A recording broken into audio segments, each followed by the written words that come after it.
External cooling online.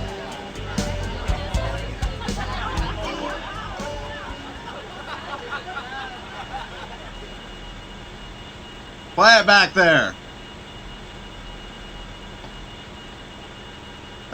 You gotta love special Easter eggs like that. It's New Year's Eve recording this. So yeah, I didn't know about that Easter egg. That was pretty cool. I'm Dr. Aeronautics, and welcome back to Oceanstar Mission 3. We have successfully landed on the Panthalastic planet. Our moon 7.2 is rising into the sky there. We're just about where we left off last time. And we're going to be staying here just a few days, and I'm thinking about potentially renaming the planet to Thalassa, which means sea, and I think that's in Latin. Actually, no. Maria is sea, so that's probably Greek.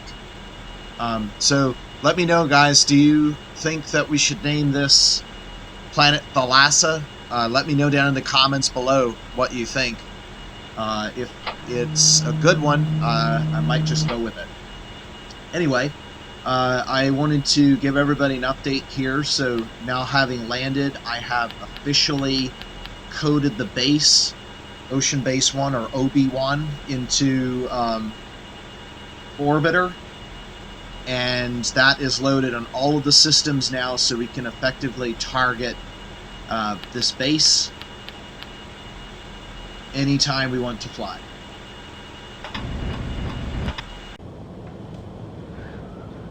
The Space Viking has also looked at the cloud patterns in the area and assessed us to be safe for the next couple of days.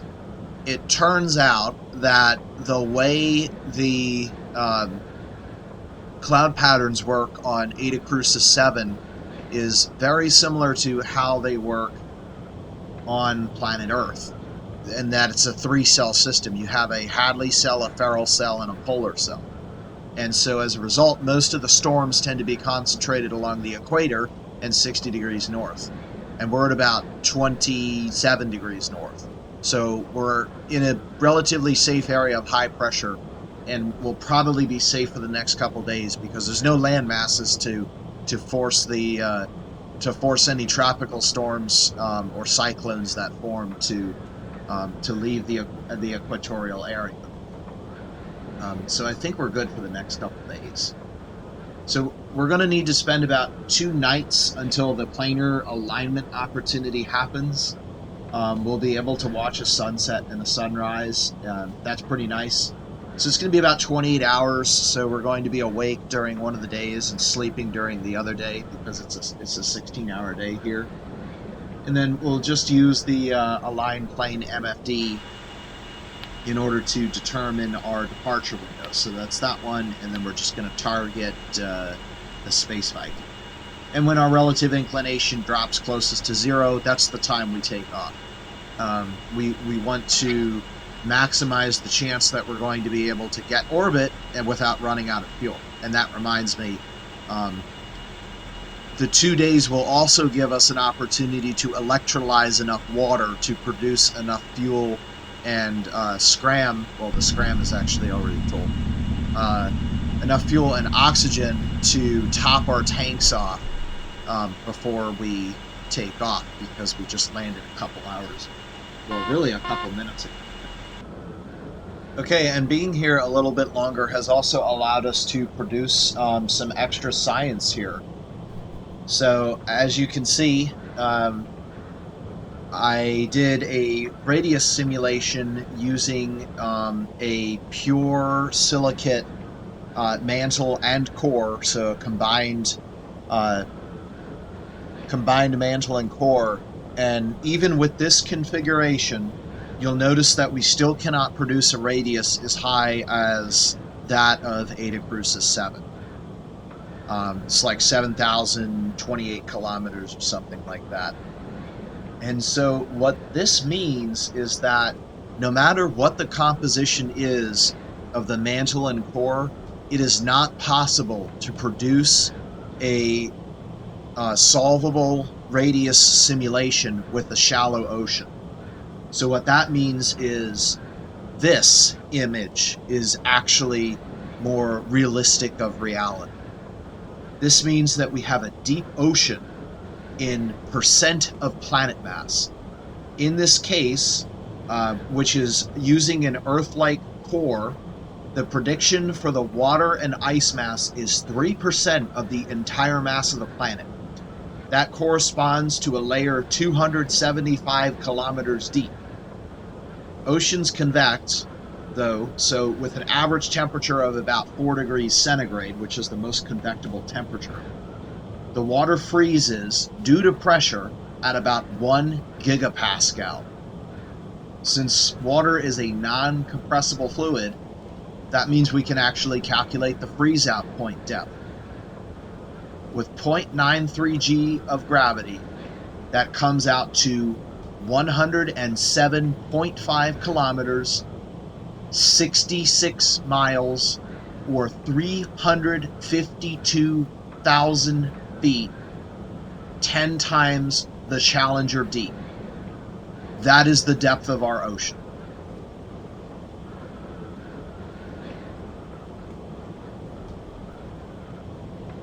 We've also had some extra time to discover some moons as well, and I'm now ready to announce some images that have come in from the 12 irregular moons that we have.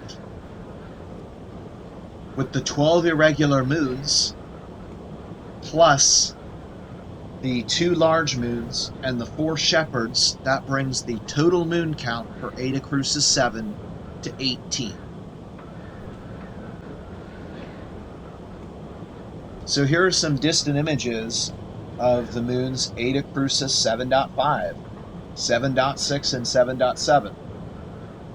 7.8 with a cameo appearance of the shepherd moon 7.4. 7.9, 7.10, 7.11, 7.12, 7.13, 7.14, 7.15, and the last one we discovered, 7.16. All of these are expected to be little asteroids no bigger than the shepherd moons. At this point, I have also prepared a table containing a comparison of parameters between Earth and Eta Crucis 7 now that we have the extra information, which I'll talk to very quickly. As you can see, the distance from the central star is greater for Eta Crucis 7, but the temperature is the same because instead of dealing with a G2 class star, we're dealing with an F2 class star, which is hotter.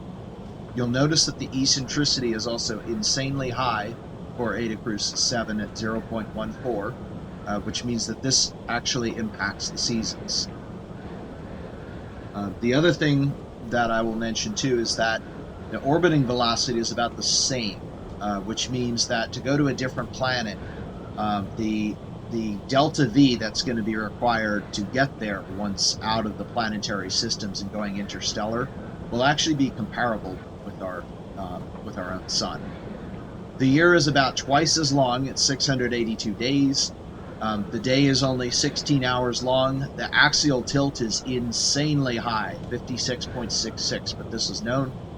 The mass is about 1.2 Earth masses. The radius is a little bit in the next size up at 7252 kilometers.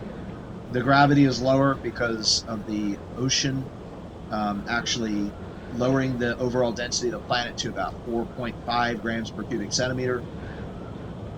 With the extra added mass, the escape velocity is a little bit higher at 11.5 kilometers per second. The speed needed to reach orbit is also a little bit higher at about 8,140 meters per second.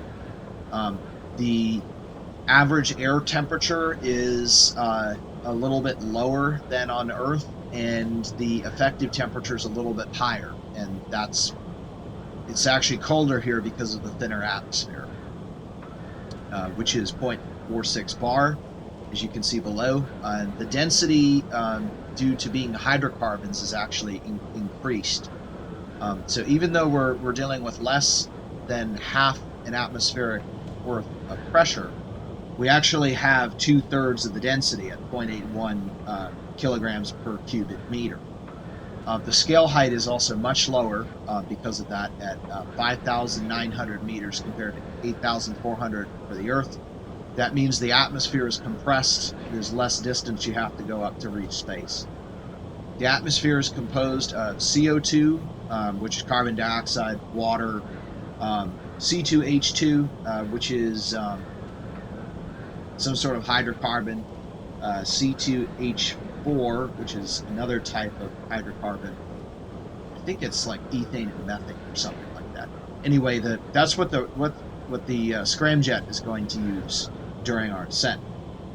The ocean contents are H2O with just a few parts per million of octane, which is really cool. So we can actually make gasoline here. It's just there's no air in the atmosphere, so it's not like we're going to be able to burn it. And you'd have to concentrate it. You could drink the water and not be poisoned with the slight impurity that we have in the ocean. The atmospheric constant is a little bit lower as well, and we have rings. So let's discuss the rings very quickly. So we were able to do a little bit of triangulation on the rings, and now we know specifically that we need to avoid ascending and descending nodes with radius that's from the planet center between 11.5 thousand kilometers out to 29.47 thousand kilometers.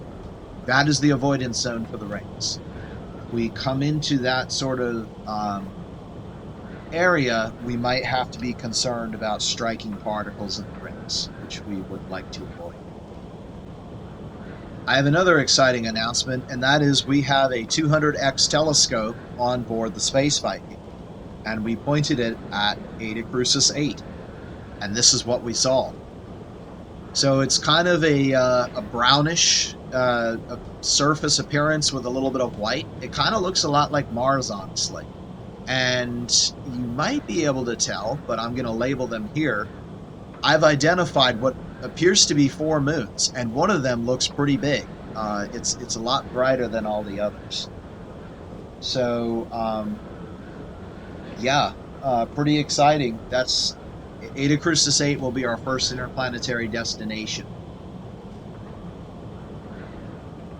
And the other thing that I've done is image the visible system with not with the telescope, but with lower power magnification. And as you can see, I've imaged Eta Crucis 1, and it is bright red. I've also found 2, which is kind of like a grayish color. And then Eta Crucis 3, it looks really small, but you can just barely see it. It's kind of like a tannish color. And then Eta Crucis 4 is orange.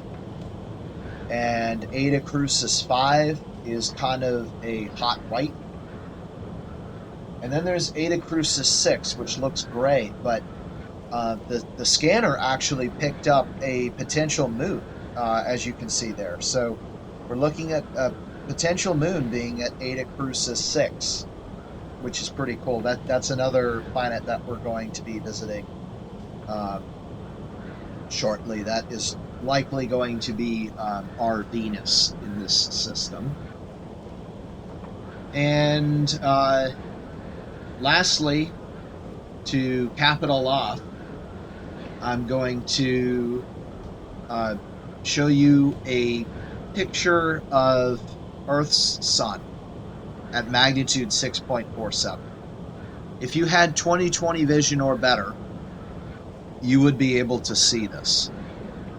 Now, you might be thinking, well, the sun is not actually that bright at all here. And yeah, that's the case. So we're 64 light years from the sun, where Earth is, otherwise known as Sol.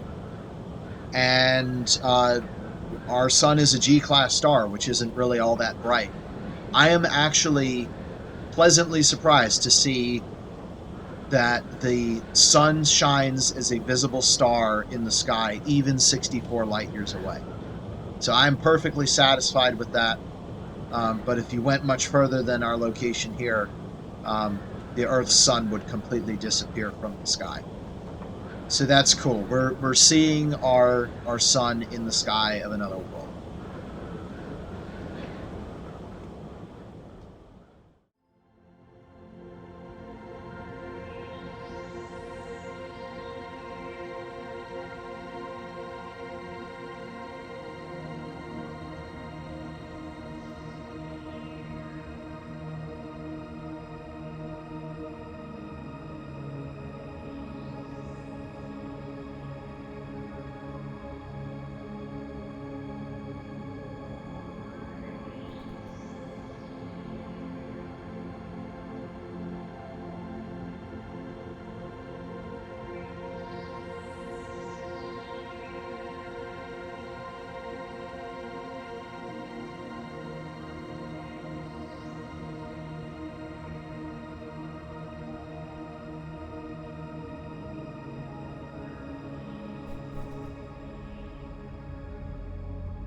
Wasn't that just breathtaking?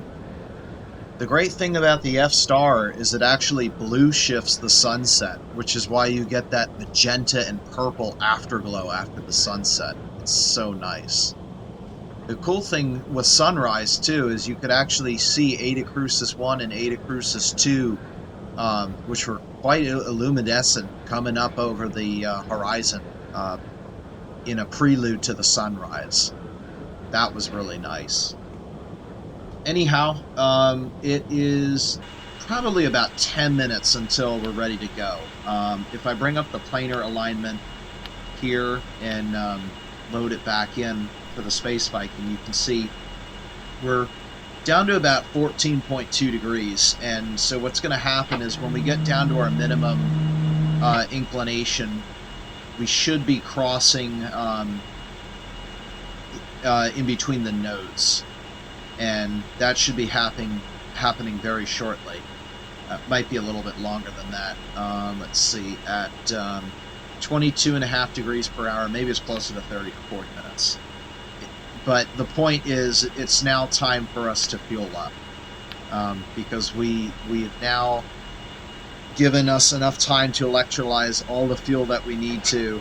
We have more than one tank's worth, so we're going to fill up. And you can see the ground track is now going to line up very soon. I think there's a way, if I do orbital plane, that it will actually, yes, there we go. And this is a secondary way to watch this. Is what's going to happen is this yellow orbit plane here is going to continue sliding westward. Well, actually, no, it's going to stay fixed. We're going to slide up to meet it as the planet turns. And once we line up with that, we'll be ready to go. So at this time, I'm going to consult my first Eta Crucis 7 Ascent checklist. Okay, first thing on my checklist is to note the test that we did from Earth to the Eta Crucis 7 circular velocity. So this was a theoretical test to prove that the atmospheric as well as the gravitational loss shouldn't affect us overly so. And the way I know that is because Earth's atmosphere is denser and the gravity is higher, which means Earth will give us higher gravity loss and higher atmospheric loss. So if we can reach 8,138 meters per second with Earth's gravity and Earth's atmosphere, then we should be able to reach that same velocity in a thinner atmosphere and a weaker gravity. So when I did that test, I had a leftover net delta V of 1,409 meters per second, which is very sufficient. So then the next thing that we have to do is create the delta V budget. But before we do that, let's get the fuel going, because this is going to take a while. And I actually need some of the data from that. So we're going to open the fuel hatch. Fuel hatch open. And the LOX hatch. LOX hatch open. Refueling systems online. LOX resupply systems online. Okay, we're in business. So let's see. We want to fill everything up. So I'll do APU. Actually, let's do LOX first. LOX tanks full. Okay, we've topped our liquid oxygen off. LOX resupply systems offline. Disconnect that, and we'll do APU and main tank with crossfeed into RCS to fill that up first. Crossfeed RCS.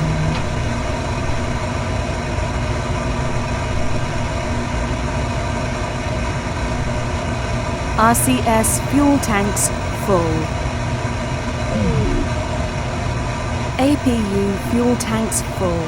Okay, so while the main is filling up, we can go into the budget now. So, we did our test at 32,198 kilograms. That test mass is going to be important because that's going to affect our performance today. So that is the number that I'm waiting to get once I'm fully fueled. The test, the mass with the scramjets, sorry, I should say the test mass, that doesn't include the scramjet mass. When you include the scramjet mass, everything was 35548 kilograms. Estimating with that mass, the ship fully filled fuel tanks, no bay tanks, is 12,667 meters per second. The scramjets account for 6,500 meters per second. The main fuel tank accounts for 5,704 meters per second. And the RCS fuel tank accounts for 463 meters per second. The Eta Crucis 7 200-kilometer circular orbital velocity is 8,024 meters per second, as we observed last time, and I separately confirmed that with the calculation. The gravitational loss associated with that is about 517 meters per second, based on the time that it's going to ascend and the gravity that we have. Main fuel tanks full. The atmospheric penalty that we expect is 510 meters per second, due to, and the way we found that is figure out the time and the time in the atmosphere and the scale height of the atmosphere and the density, as well as the terminal velocity. There we go, when the engines are at full power. And we get 510. So when you add the theoretical plus the gravity plus the total orbital, you get 9,050. But if I switch over to the orbital, you can actually see, because the planet's rotating, we get a free 711. That's why I wanted OB1 base close to the equator, because the equator gives us that free velocity. So we just get to subtract that right off of the 9,050. And so the number that we have to get is 8,339 meters per second. From that, I can then subtract my fuel tank mass capabilities to determine abort criteria. For example, if the main's empty, we're expecting a velocity higher than 7,560 meters per second. If we're not going that fast by the time the main fuel runs out and we're starting to consume RCS fuel, we will not make orbit. At that point, we should shut down and prepare to re-enter and land somewhere in the middle of the ocean, and that would be really bad. I really hope that doesn't happen. The other thing is when the scram tank empties out. So for that, I've calculated we have to be doing better than 1,856 meters per second, and we need to be out of the atmosphere by the time that happens. If we're not at 1856 and fully out of the atmosphere by the time the scramjet's empty, we're going to do an RTLS abort, which means we turn around and head the opposite direction and try and get back to base OB1, which we probably won't be able to do. But we're certainly going to try, and we have better odds than the space shuttle, honestly. The estimated delta V margin that I have once you factor all of this in is 4,328 meters per second, meaning I think we have 50% more fuel than we actually need to be able to do this. So I'm very confident, but I'm prepared for the misfortune of not doing that. So that brings us to the mass. So we're going to record the actual Eta Crucis 7 launch, I should say first launch mass. And we'll go down to the lower panel. It is 3,365 kilograms. Compare this with our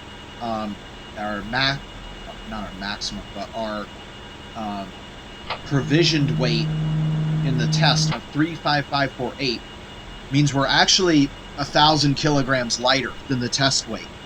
And that was intentional because we've only got 4 people on board, right? Myself, Mortimer Green, Constance Lee, and Mobile. So because we've only got 4 people on board, that's going to significantly reduce the weight.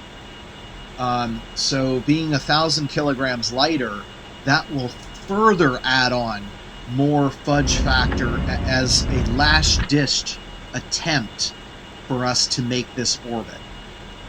So I'm very confident now that that we have what we need. The instructions next say take no cargo. So let's take a look at the payload camera. We're completely empty. the payload mass is showing up as 0. All of this other stuff we've dropped into the ocean, and that's all tethered together. That'll stay together after we disconnect from the base, or I guess I should say what will become the base, because right now it's just a floating raft of hardware. So at this point, I saw that our hatch is still open, so we'll get that. Refueling systems offline. And we are fully refueled in situ from Eta Crucis 7. All thanks to the 352,000 foot deep ocean. Okay, let's see. And the next thing I have is to dock to the mothership and bring cargo back down to construct. Absolutely fantastic. We're ready to go. So now I'm going to open my actual XR2 checklist, and now we can do our ground cockpit startup. We're going to check damaged systems. 4, 5, 6, 7, 8. Everything is online. There's no ship damage. We're going to test our 3 warning lights. Test 1. Test 2. Test 3. All good. MFD power on. We're going to plan the trip. We have the planar alignment selected here. We want to go to Eta Crucis 7 ground speed. Actually, no, we want orbital speed, because that's going to tell us, and then we should be able to get ground. Yes, we got true airspeed here. That's close enough, because we want our abort criteria at the ready. We're going to select orbit, and we're going to go to frame, projection ship, and we're going to do distance in meters, and we're going to target the Space Viking mothership. Yeah, let's not do that. That makes the plot too busy. We'll take care of that once we get out of the atmosphere. If we can just reach any orbit, then the Space Viking can rescue us, even if we run out of fuel. But we have to make orbit. That's the only requirement. Okay, so the trip has been planned. Let's go back to aligned planes here. We're still monitoring the Space Viking plane to sync up. That's coming very soon. Our launch time is not going to be exact. We're going to do it based on where we notice it here. Now, I will reposition the craft before we hit the full engines here. So we'll turn the HUD on to surface. HUD color is red, just the way I like it. Secondary HUD 2-3 for atmospheric flight. Okay, and now I have to record the ship masses for the maneuver that we're going to be doing. So I'm recording the final mass after this unmaneuver, if you will, which is the second refuel. So the new ship mass is 34365 kilograms, meaning that maneuver did a negative 1,158 meters per second. Which is a bogus number, but that's fine. Okay, so estimate is already in the table, 8339. Fuel before the burn is, let's see, that's going to be our full tank, 13396. And our ship initial mass, 34365. And V1 is 0. So we are fully recorded. We're good to go there. Configure MFDs. I did that. Tertiary HUD on, at least for the time being. Temperature display, we're going to flip that over to degrees centigrade. Then we have APU on.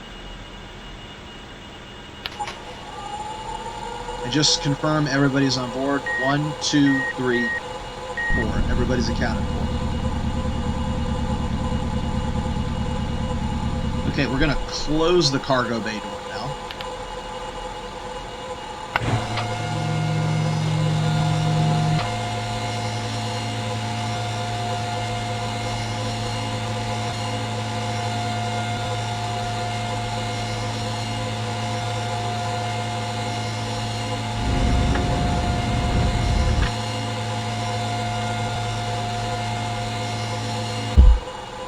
All right, we're good. Return to upper panel. We're going to pressurize the airlock now. Oh wait, we got to close the outer door. Yeah, the door is still open. Just to confirm, everybody's in. Hey, look, Eta Crucis is up. Of course it is. Eta Crucis 8 is up. We just can't see it because actual Eta Crucis is up. We gotta name this stuff, guys. I'm really liking Thalassa, given the deep ocean, but let me know if you guys think otherwise. Alright, pressurizing. Airlock pressurizing. Should be able to close the nose cone as well.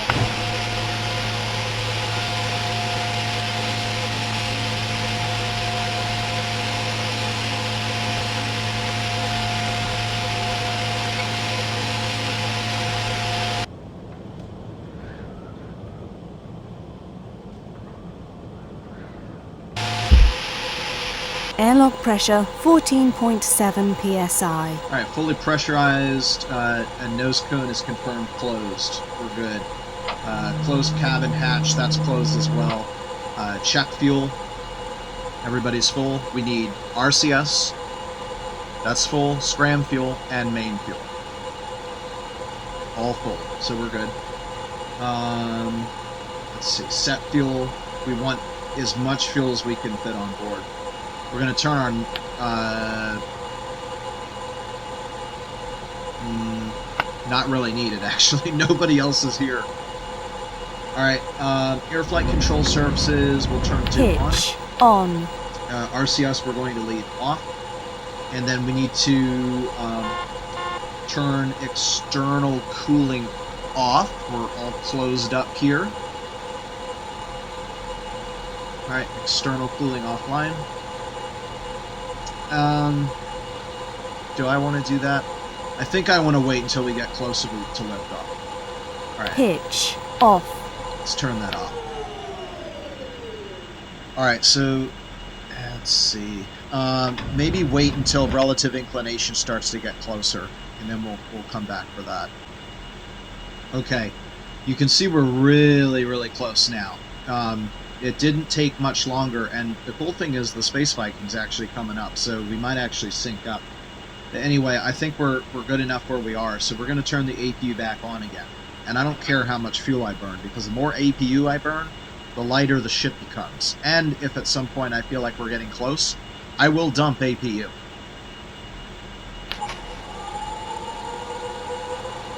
Okay, let's see. So that is on. AF control Pitch on.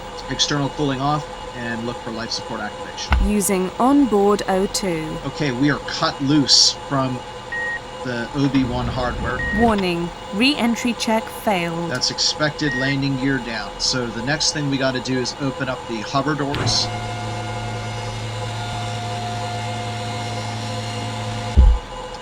And we're going to... You know what? I think it's safer to use the retro doors. We're going to retro burn back. Alright, igniting retro engines at full power in 3, 2, 1, now.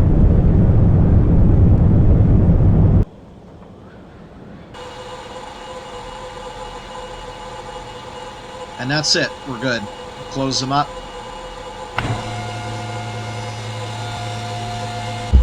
That's just so the base doesn't get destroyed when we power up the hover engines. Alright, we're going to quick save one more time. We've done our little water taxi here. And let's see, then we got to set our pitch trim. We want full nose up because we're going to be starting from a dead hover. We also want to turn 90 degrees to maximize our plane change fuel savings here. So what we're going to do is rotate eastward to 90 degrees, and we'll do a quick flight control surfaces check here, make sure that everything is good.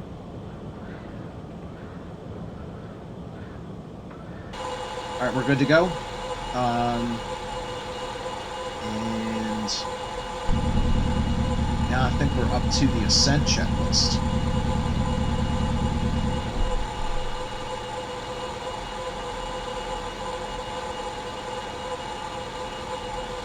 Okay, for Ascent, we're going to wait for takeoff time and then fly full power. We're going to rotate eastward to 90 degrees and then reduce. So the first thing I want to do is load up the descent, hold autopilot. If we experience some sort of control anomaly, I'm going to set this to a positive rate here so that we enter a slow ascent.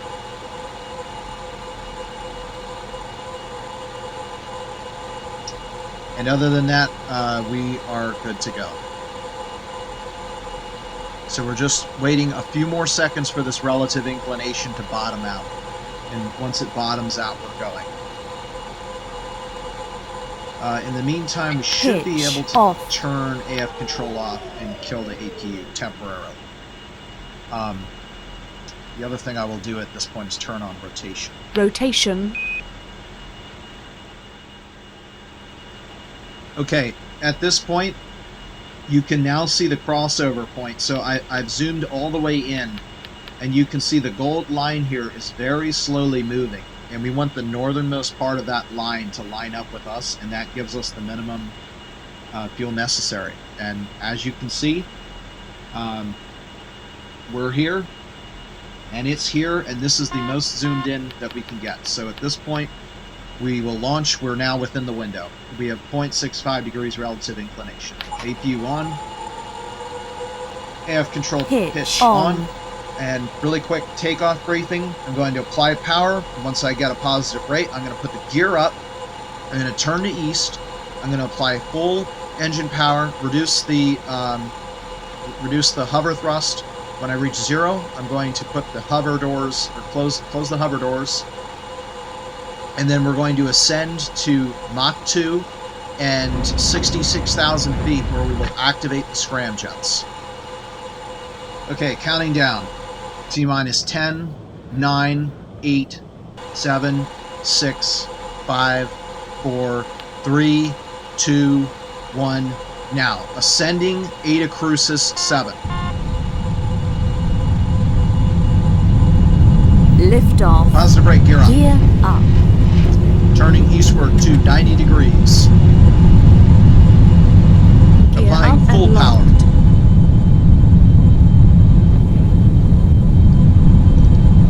Okay, reducing, and we have now zeroed out, closing the hover doors. Pitching up to 60 degrees for maximum efficiency. Current altitude, 3,000 feet. Mach 1. Alright, there's 60,000 feet right there.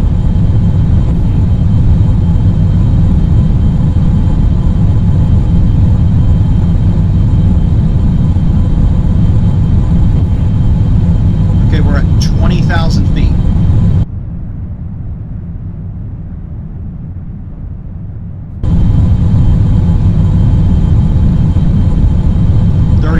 Feet. Mach 2. 40,000 feet.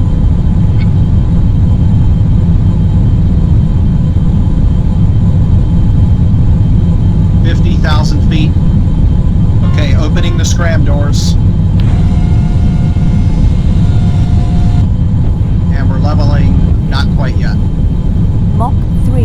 Alright, Mach 3, that's it. Decreasing. We're cutting off right here. And we're adding the scramjets.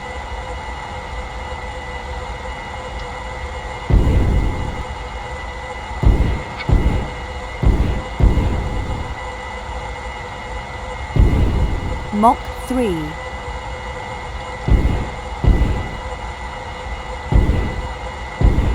There's definitely some room for improvement here.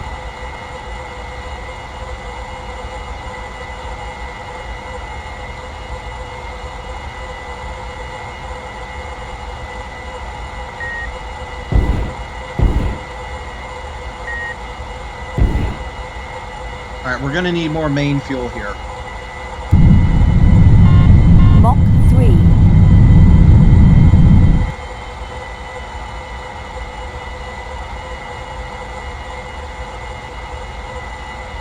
I think what happened here is we went a little bit too far outside of the atmosphere. So we're just going to coast down, pick up speed, and see if the scramjets will get us back to where we need to be. I think we're a little bit too low for them to work. We may have done an unintentional zoom climb, which doesn't surprise me.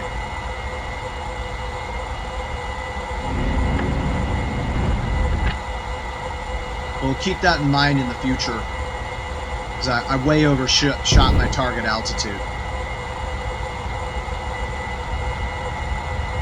Okay, we're coming back into the atmosphere now, and we've got good acceleration from the scramjets now.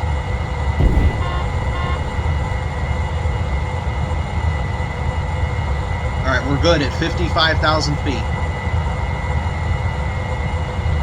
Switching over to orbit here.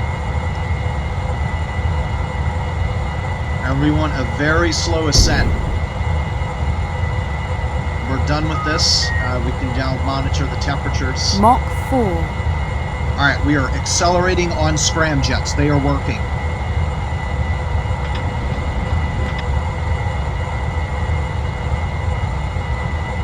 So on Earth, you want an ascent rate of about 100 meters per second. For Eta Crucis 7, I'm going to estimate that it's going to be around 60 meters per second. Although we need to pick up some more dynamic pressure. We should be closer to about 20 kilopascal right now. So we're looking for this thrust-specific fuel consumption to go down. And that indicates that we're being more efficient. We also want the flow to max out at its 6. Okay, Mach here we go. 5. 17... 18, 19,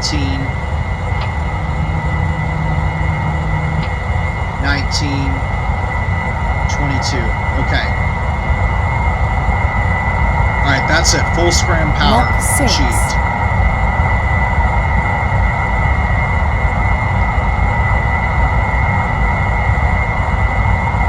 Mach 7. Okay, we still have scramjet fuel, and we have passed the abort Mach point. 8. We are now no longer aboard RTLS. Mach 9.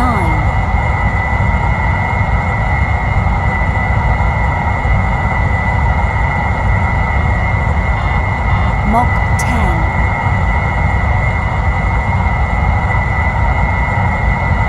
Let's go back to aligned planes and take a look at, Mach 11. let's see.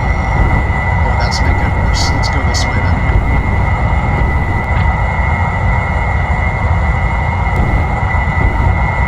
Mach 12.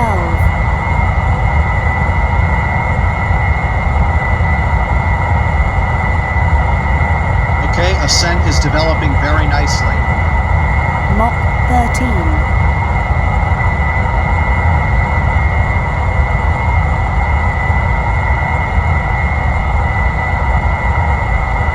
Mach 14.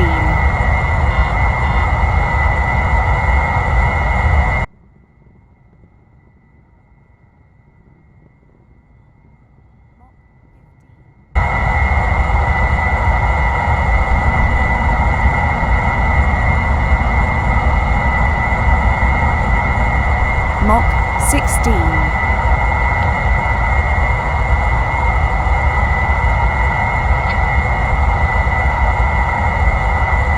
100% perfect Mach ascent 17. now. Alright, we're getting close to our maximum limit here. We're going to have to shut the scram engines down. Okay, that's it. Shut on. Shut on. Okay, scram doors close. Alright, now we're pitching up and out of the atmosphere. Full power. Mach 18. At this point, I'm predicting approximately 3 kilometers per second left in the tank once we achieve orbit. Mach 19. Mach 20.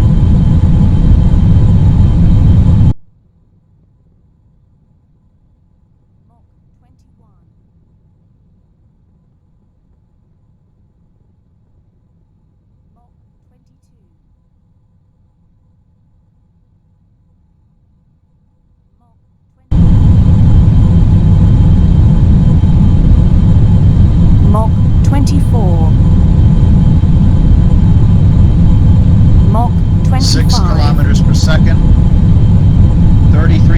Mach remaining 26. in main fuel. Mach 27 plus. Currently estimating 2.5 kilometers per second remaining.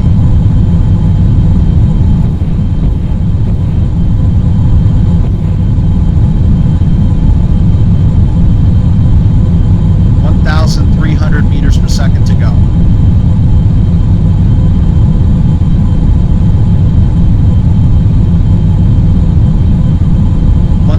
To go.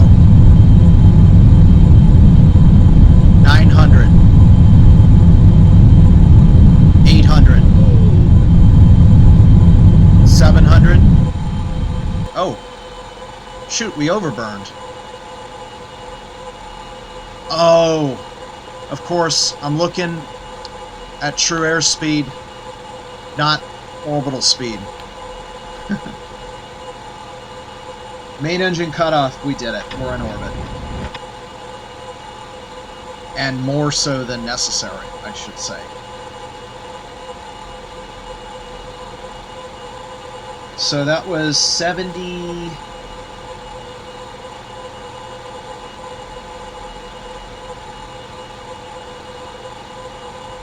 Looks like 7370. And now we get our numbers here. Let's see, final mass. 21076. So that's showing 5 kilometers per second out of that. But we'll figure out what it actually was. We'll have to study this up. Alright, going back to the checklist, getting us secured from the maneuver. Secondary HUD to 5, radiator open, dynamic pressure is now 0.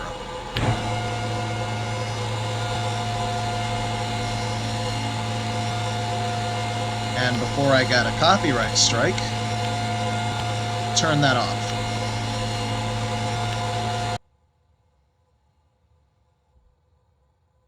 Okay, radiators out.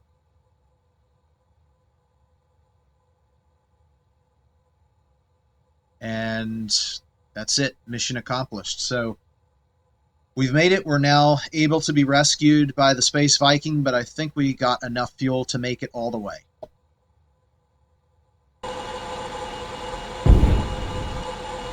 Alright, radiator is open. Let's go over to degrees Kelvin.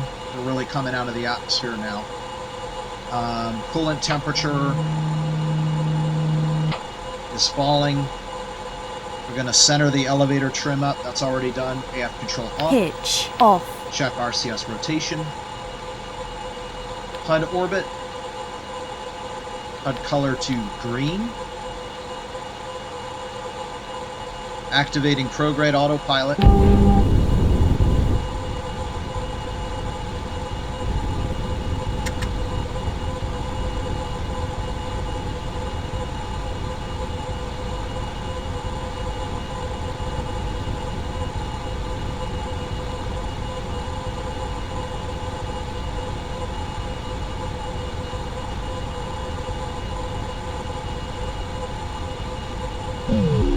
There she is, guys. Eta Crucis 7, seen from orbit once again. Translation, rotation. I didn't want to do that. Alright, let's see. We're good to go. APU power down.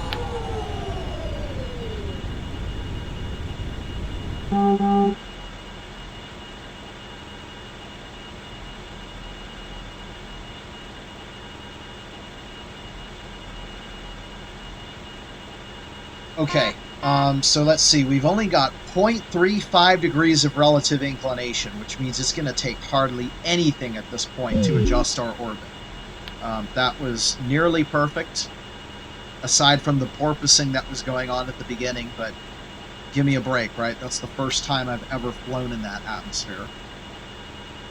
So it looks like we're a little bit behind, or ahead of the Space Viking. So what we're going to do is, because we're actually climbing up higher than it, I'm going to circularize to 200 kilometers, and then we'll will stay up at the higher altitude here, and that will slow us down and allow the Space Viking to catch up, and we'll intercept it at some point. So for that, I'm going to go to intersection 1, I think is the one that we want. So we'll do, yep, that's it. Oh, wait a minute. Oh no, I was thinking it was at 200 kilometers. It's at 2,000 kilometers. Oh, well then in that case, we're the fast ones. Joke's on me now. Alright.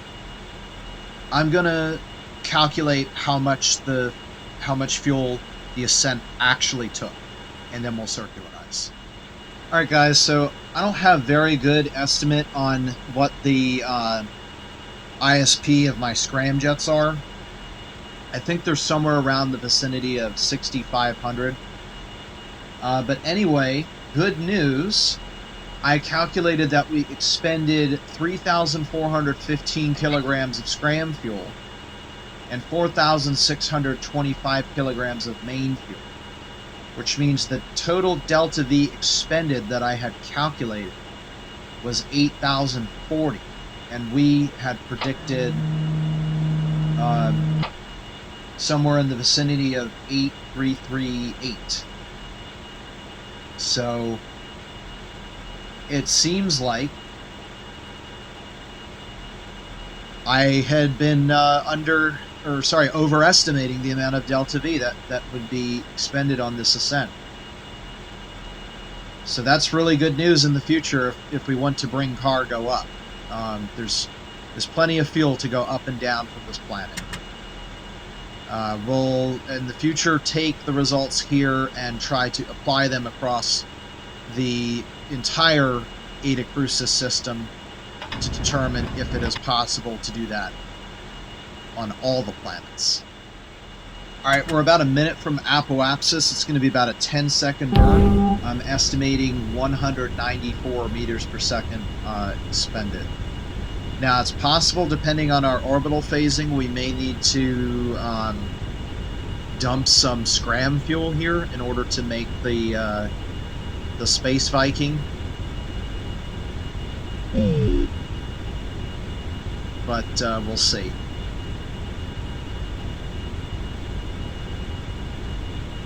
Alright, igniting engines in about 30 seconds or so. And this will be circularization, getting my numbers one more time. Fuel before the burn. Wow. 1941, mass 21,070 kilograms. Current speed 7709 meters per second. And here we go. 7, 6, 5, 4, 3, 2, 1, ignition.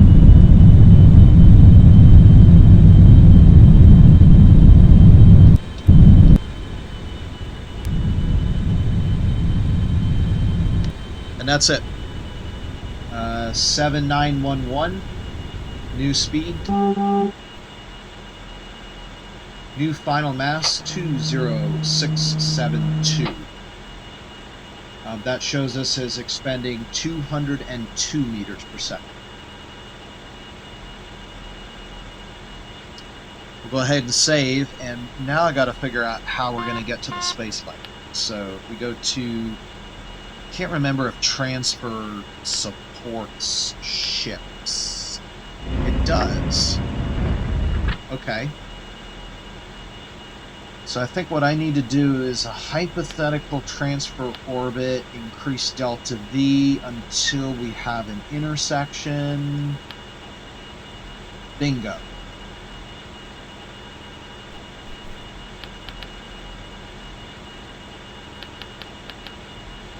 Now all I gotta do is figure out when we're going to eject.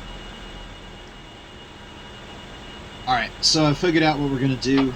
The transfer MFD only shows one orbit ahead, unfortunately. So what we're going to do is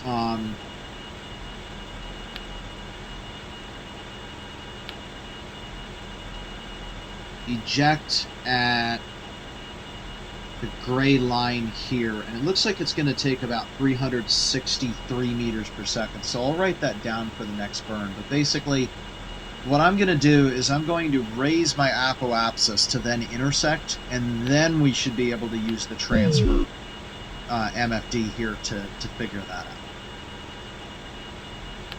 So here we go, planning another burn. This is the first return, Eta Crucis 7th phase, low 7 orbit, and this will be the first Space Viking intersection burn. Anticipated is 363 meters per second. And let's see, we have in the tank 1542. Initial mass 20672, and V1 is 7909. Alright, let's do this now.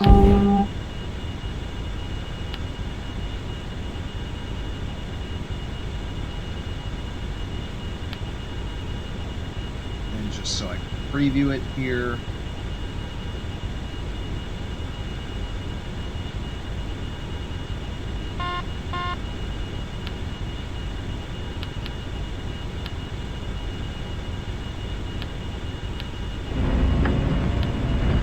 That's what we're going for. Let's see, 363, and we're looking to intersect at, it's going to be exactly 2,000 kilometers. All right, igniting engines. 3, 2, 1, now.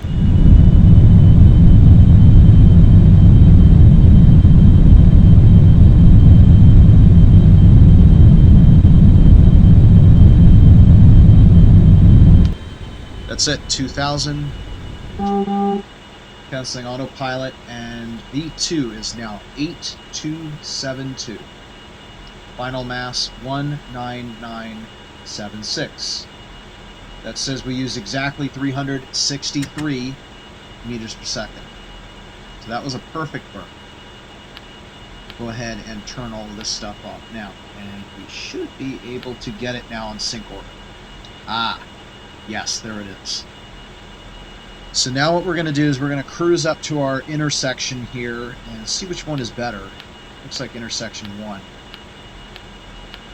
We're going to cruise up to intersection 1, and then we're going to raise the lower end of the orbit until this number bottoms out.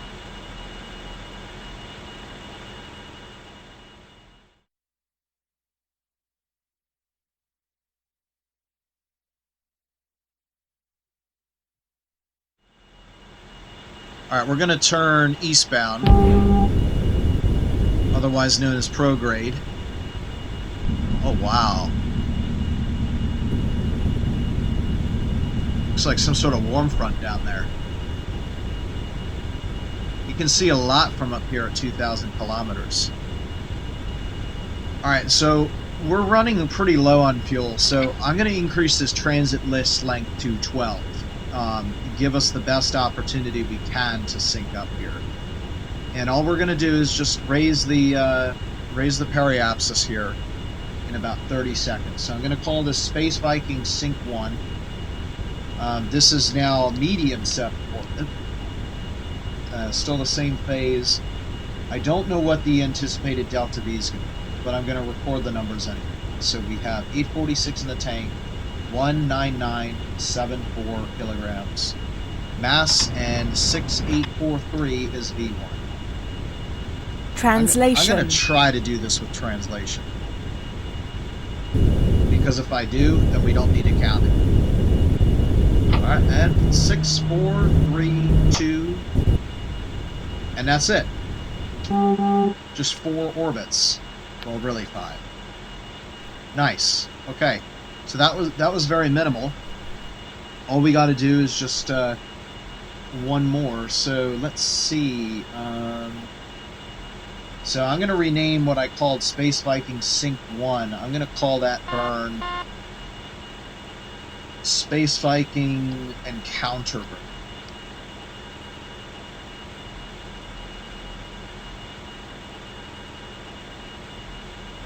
And and we're going to have to figure out what that one's going to be. So to do that, we're going to go to my VisVifa calculator and figure out, let's see, our current intersection is, we'll do this in radial distance, so that's 9279 with 3 zeros after it. And our current semi-major axis is 8483, 3 zeros after it, which means V1 is going to be 6241.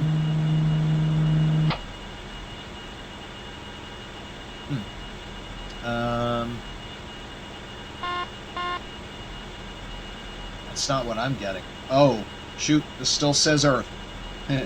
Yeah, that has to change. If this were Earth, that it would be that. 7.2011 times 10 to the 24. 6840. Yeah, that's it. Okay.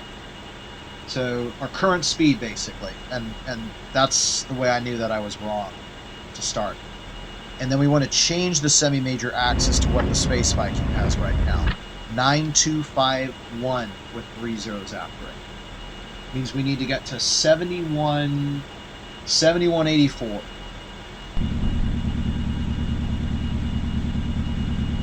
Alright, so 7184 minus 6848 means I'm predicting about 336 meters per second for this burn.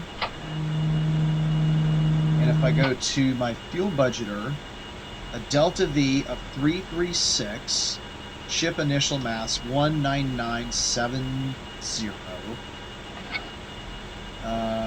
is going to use 4.6% fuel. So we're going to get a low fuel warning here, but rest assured, we should have enough fuel for this burn.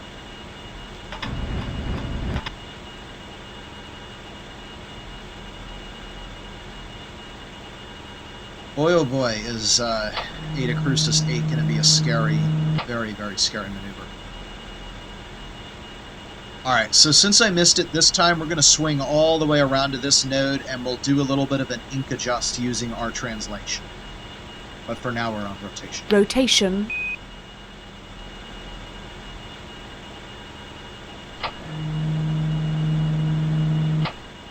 Okay, we're about 80 seconds from the node. Translation. Good enough. We're at a descending node, which means to decrease, we need to translate up. So we're at 0.35. Let's see if we can lower this.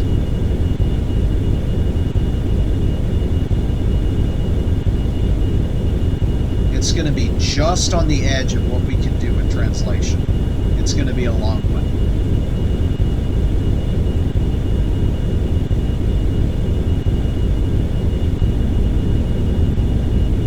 Remember, my rule is if I can do it with translation, I don't need to consider it its own burn.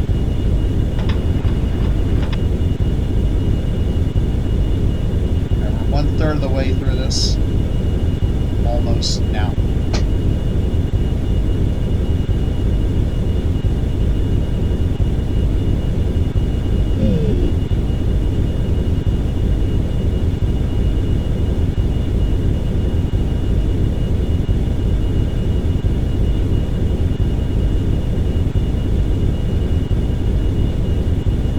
Halfway.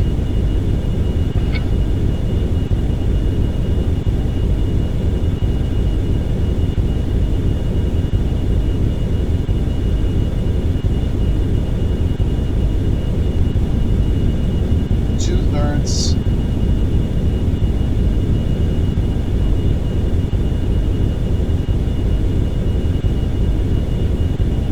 Three-quarters. 5/6, 7/8, 9/10, 19/20, 29/30. Okay, we're done. Oh boy, that used about 10% of our translation fuel. Rotation. That was quite a big one.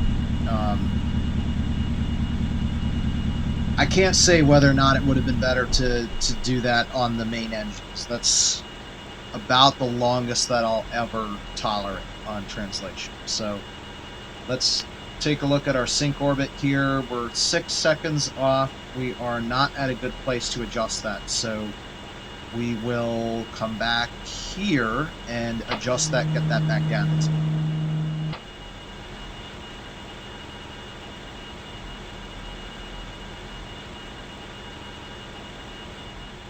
Okay, we're just about there. This will be a very quick translation burn. All we got to do is turn retro here, since we're much closer. Can we see our moons? I haven't seen my moons in a while.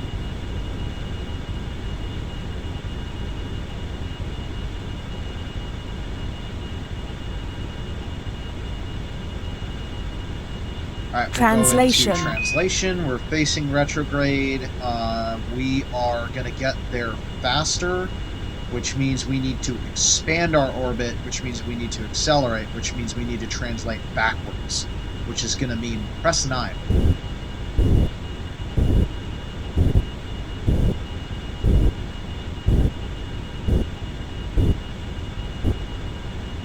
That's it, we're done. And now we got one more, and if we're still under about 2, we'll just go straight to the encounter. If not, we'll fix it on the next pass. Okay, we're still in time acceleration. We're showing 0.6. We're going to roll around. Actually, it's going to be 2 more orbits because it just now flipped up to 1. Okay, final pass. We're showing 0.4 for the encounter. No maneuver will be done, and we'll come back here when we are within range of the transponder. Okay, we're 5 minutes from encounter right now, and I'm actually really surprised that I can't get a signal yet, because we're only 110 kilometers away. Find that a little bit weird. Oh, there it is. I keep forgetting it doesn't show up on ComNav. I think it'll show up on docking though.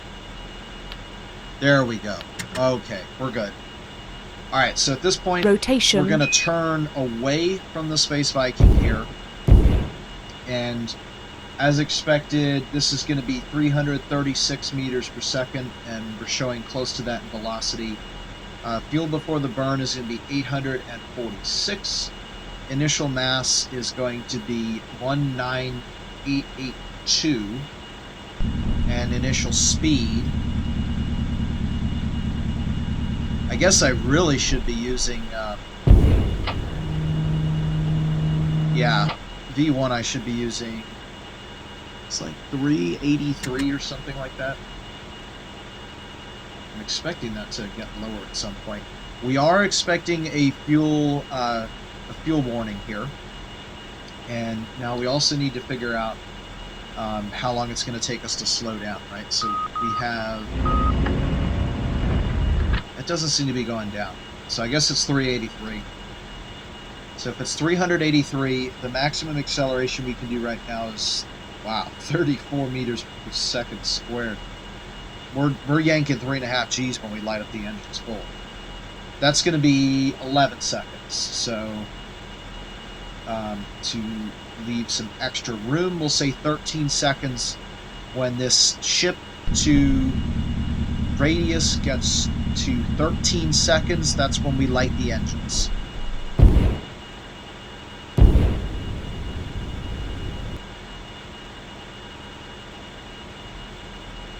V2 is obviously going to be 0. That's what we're targeting. We should be able to see it pretty soon. Maybe in the last little bit. We got about 2.5 minutes to go. In the last little bit, I can try to... yeah, there it is. It should come up pretty quick because at 336 meters per second, we're moving at about 760 miles an hour. Yeah, it's growing real quick.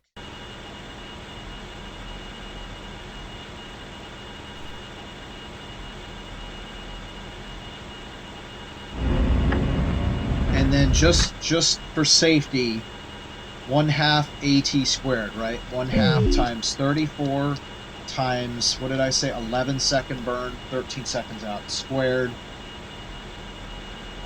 which says the no closer is 2,057 meters. So we'll say if I'm less than 2,500 kilometers and we haven't seen, or 2,500 meters, and I haven't seen my 13-second count, we're hitting the engines anyway.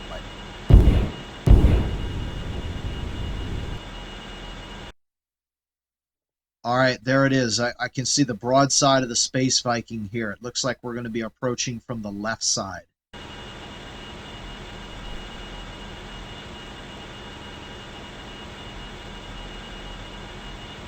Okay, exactly 60 seconds from the anticipated start of burn. Should have enough time to do this. I just want to do one more check here and make sure that we have enough fuel in the tank to complete this burn.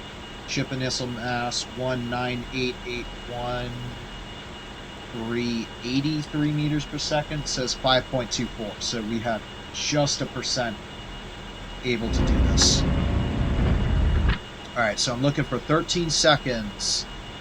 Alright, 20, 19, 18, 17, 16, 15, 14, 13. Expecting the fuel warning. Main fuel low. 2,000.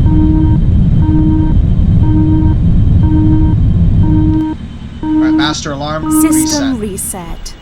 Alright, we're still a little bit a ways from this thing, so we're just going to coast forward a little bit. In the meantime, I should be able to get set up for docking. So we'll go back to nav 1. No signal? Really? I must have adjusted this.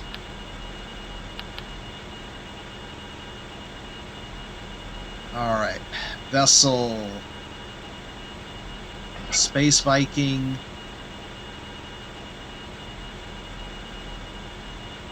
It 1,000. says it's 1:15. 1:15. 900. 800. Nav 2, HUD. And we're done.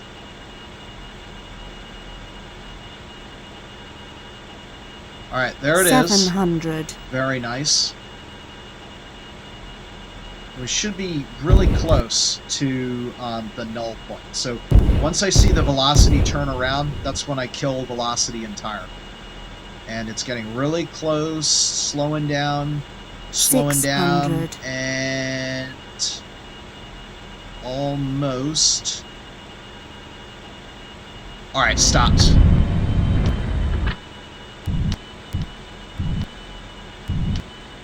Done. Okay, at this point I'm going to get V2. So we're now at 0, and the final mass, 19177, 383 meters per second, exactly as planned. And we're almost out of fuel, but not to worry. Our fuel depot is just to our right.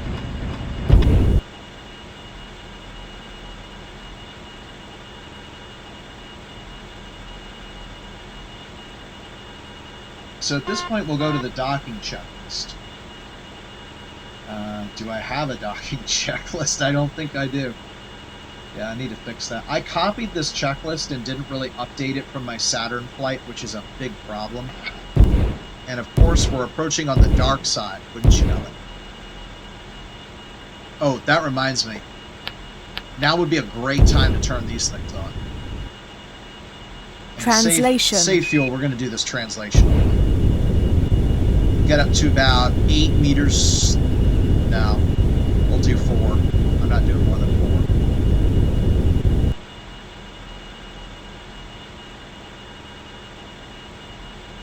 And we should be able to see the docking ports. I'm not seeing the approach lights.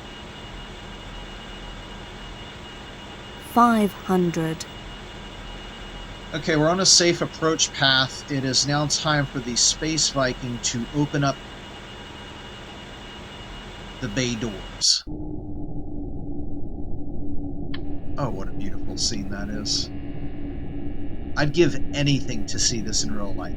Anything. Okay, let's see. Docking bay open. Bay door opening. Okay, we should now be able to see that from the Leif Erikson 2.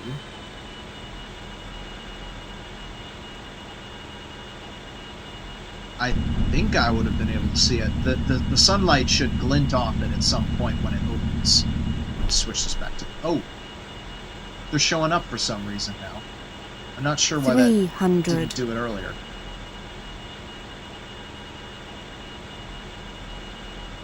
Alright, let's see. We're approaching on the underside. I think we're just about good. I do want to descend a little bit more before I level this out. Alright, I think we're good now. Aim straight for the star here. Rotation 200. And remember, it's going to take us a long time Translation. to decelerate, so I'm going to decelerate in stages. Let's see, this... I don't need this anymore. Oh. Put this on your connav. There we go. It's funny how it says connav and there's no com frequencies. I think the intention was that for... 100. Warning. Nose cone is closed. Yep, that's a good time to get the warning. Nose cone We're is not far enough closed. down. Warning. Nose cone is closed. 75. Warning. Nose cone is closed. Warning. Nose cone is closed. That stupid Warning. door. Nose cone is closed. Yeah, we can open Warning. it now. Nose cone is closed.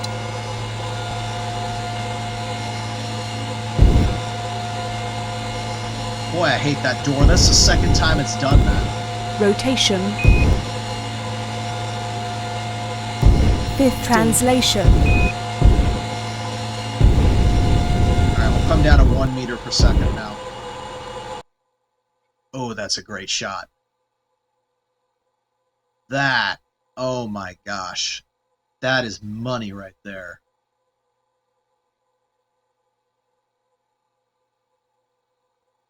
Gorgeous.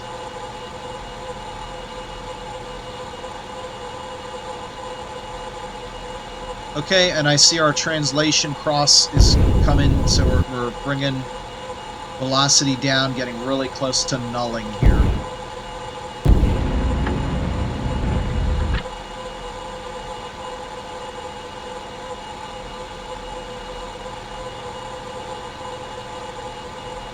And there we go, nulling out. rotation Alright, we'll now turn to face our docking orientation. And I think we're good 50. otherwise. Information. APU running.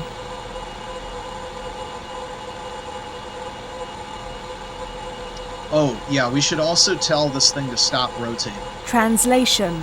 There's our docking bay. Rotation Oh, right there. Okay, we're just about lined up. 1, 2, and 3. Okay, we're rotationally aligned. Translation. I'm going to translate just a bit over this way. Man, this is scenic. Go back to the Space Viking and activate the kill rotation autopilot so that this thing stays motionless while we dock. So go back to the Leif Erikson 2 and select the docking MFD, and we're good to go.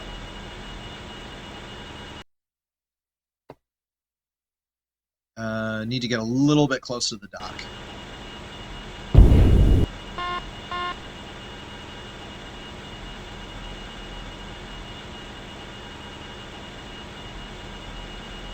That's it, and going straight 40. forward. And once we are inside the bay, we're going straight up.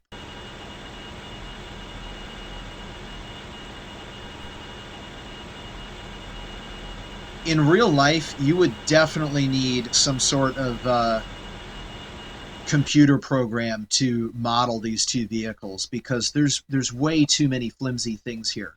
There's 2 doors, there's 2 fins, there's the radiator, there's the wings, there's the nose cone, there's too much to not have this modeled in real life. So what I'm doing would never, I wouldn't say it would never be done manually, but what I will 30. say is it would never ever be done without 3D mod.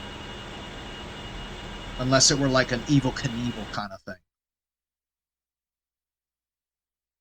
Alright, we're clear, we're going up.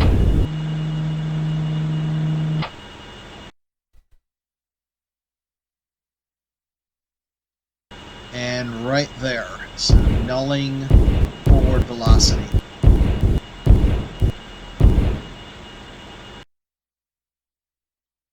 $20. Let's get up there a little bit quicker. Alright, are we done? I just want to check my 15. Maneuver plan here. We should put the... No, actually, we're going to fill up, so at this point it doesn't matter. Alright, align, check. 10. 1, 2, 3, 4, 9. 5, and... not 5 yet. We're at 4. 8.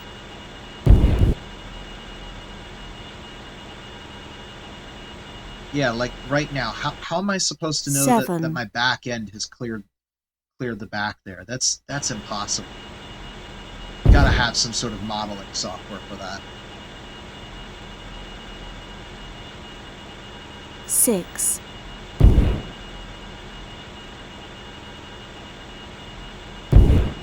Alright, almost.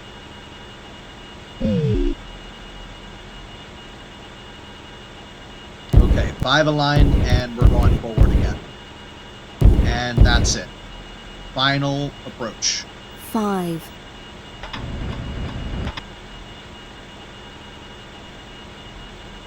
4.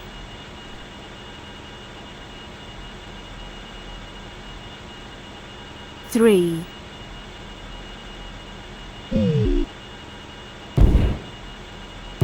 2.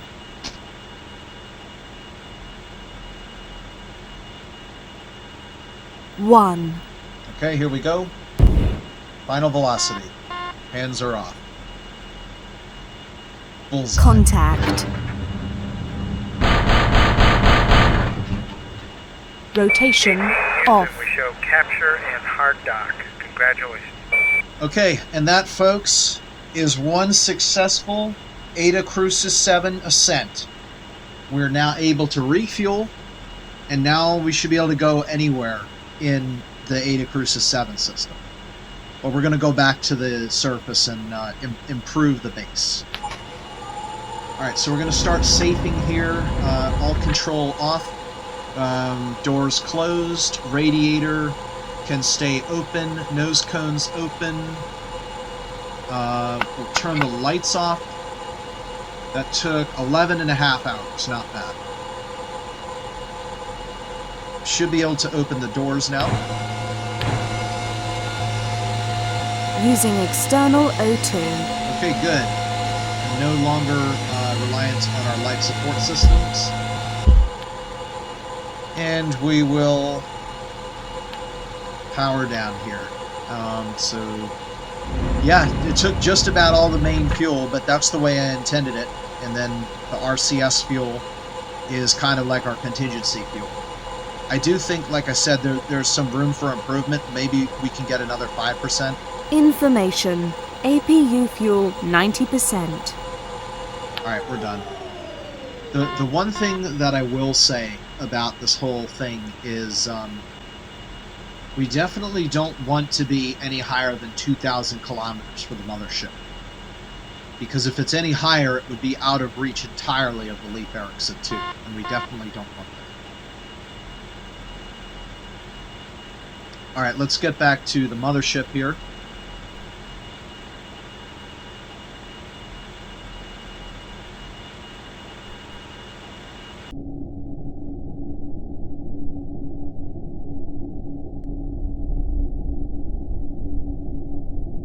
So beautiful. Okay, what was I doing? Oh yeah. Let's just get set up here, take a look at our orbit, and that's decayed a little bit. I think it was down from 0.0002 or something. But anyway, that's not bad for 3 calendar days. That's fine. All right, let's see. We have the docking bay. We'll leave that open. We're not planning on going anywhere. All we're doing is refueling the vessel and giving it some cargo. Let's see. Rover lift, crew lift. We should start up the gravity wheel. We are starting the gravity wheel. Thank you. So the gravity wheel is really cool. So the idea is, we're in space, right? And the whole concern is, if we're in space, then our muscles are atrophying. So what do? Well, you just put people in a gigantic gravity wheel. They actually featured this in a movie called The Martian. This rotational velocity creates an artificial gravity source due to centrifugal force. And so all you got to do is just go down a really big ladder from a centrally rotating core. And as you descend the ladder, the gravity gets higher and higher. Now, there's not much space back here. It's really just enough bedrooms for the crew and some exercise rooms. So this is where you'd run your exercise bike. This is where you'd sleep. This is where you'd do the treadmill. This is where you do your workout weights, and most importantly, this is where you'd shower. Because showering in 0G is a non-starter. So anyway, that creates 1G of artificial gravity, so everybody else on the ship will not atrophy. So that is set. It's still starting. At some point, it'll transition to running. That's not right. Dock 1 status should not be free. I am occupied. The Leif Erikson 2 is occupying Dock 1. Did it eject? No, it's still attached. Very strange. Anyway, let's see. Where was I? Dock, crew lift. Oh, I should have turned the lights on here too. All right, all lights on. Done. I'm going to try to figure out how to make this roof screen work, but it looks like it uses a pretty complicated script. So I might need to spend a little bit of time learning that up.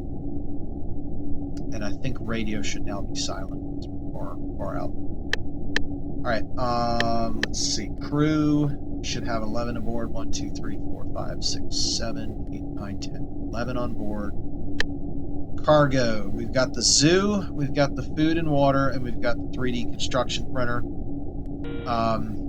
And then let's see. Cargo status. That's what I was looking for. 2 years of O2, 89%. Okay. All right, we're done. Take a look at the fuel here, or the cargo here. So I need bring back cargo for the stage 2 life cycle. Okay, so what do I need for stage 2? Stage 2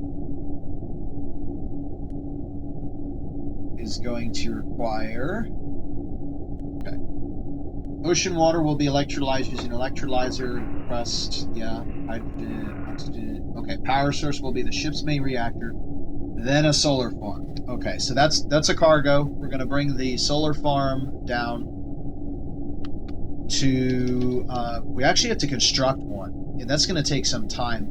The other thing too,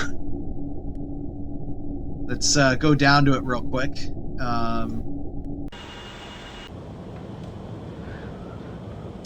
That's not it. Where is it? There it is. I sort of forgot to take the cargo tray, which means we're now going to need to produce another one on board using the 3D printer. So that's going to take some extra time. But it's not something that I'm like, oh no, I forgot it. I'm going to have to go back and land and get it. No. We can easily produce this. All it is a bunch of aluminum rods and an aluminum deck plate and some securing straps. That's real easy for the 3D printer. All right, going back to the Space Viking. Is that gravity wheel running now? Yes, it is now running. Okay. Alright, so solar farm, that is the first thing. Going back to life support. That's it. Okay, so the next thing on the Ascent here is the food cycle. We have to set up the food cycle. But let me just verify that the refueling cycle is set up. All we need, Ocean Station uses ocean water to produce hydrogen remass, scram and breathing locks, and pumps water. So now the XR2, the Leif Erikson, is good, but the Space Viking is not. We've got 89% fuel, and by the time the Space Viking runs out of fuel, we got to get an ice station going on one of the moons, so that this sucker will have to land there and refuel itself from the moon. Which, there it is, right? We always, we got both this time. So we got both 7.1 and 7.2. In fact, 7.2 is actually visible from the inside. We'll take a look at those in a second. Alright, let's see. We are good to go then. So the food cycle. Okay. Rocks from space are pulverized using a pulverizer. Can't do that quite yet. The dirt is shipped down to Eta Crucis 7. The dirt is combined with solid waste, is fertilizer. Okay, so what I gotta do now, seeds from a seed package are planted to grow food and create oxygen for breathing. So I need to split up the seed package, and we can do that. So we'll have to open up the package and then produce another package, and then place a whole bunch of food in there, seal it up, and then load it to the XR2. And then we're going to take some of the animals from the zoo to the surface. So let's see, requires the following equipment. The 3-2 Echo, dirt bin, which we can't do right now. Traffic will be departing runway 1 right. Rock grinder, runway 28 left, westbound. We can't do right now. The seeds, the zoo, and the waste processor. Okay, so there's 4 cargoes. Seeds, zoo, waste processor. Okay, and then we've got room for some other potential cargoes as well. So that's only 4. The other thing that we wanted is the construction cycle. So let's see. We might not be able to do that yet because we have to get to the moons. All right, the construction cycle. Rocks are smelted from building materials using a smelter. I think that's on the moon. The materials are then manufactured with 3D printer into 3, 4, 5 triangle prism units, also on the moon. The triangle units are packed into cargo units on the moon. The cargo units are delivered to the ocean and constructed. So the only thing getting delivered is a cargo. The 3, 4, 5 prism is then bolted to the structure, and it requires a smelter, which is on the moon, a 3D printer, which is on the moon, and cargo base units, which are constructed on the moon. Okay, we're gonna throw in a 3D printer just for giggles, because 3D printers do a lot of things, and they could save us in a pinch. So I'm also going to take a 3D printer. So I think we figured out what we need here.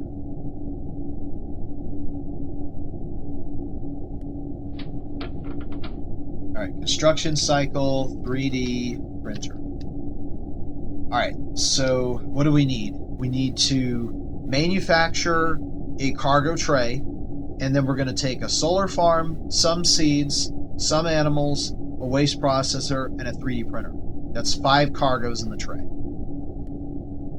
Okay, so Translation. Whoops. Rotation. While all of that gets produced, let's take a look at the moons.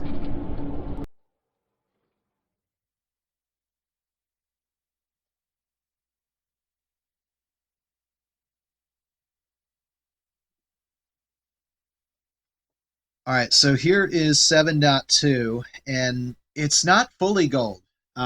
Looking at it closer now, it looks like there's splotches of sort of like some sort of bright gold deposit.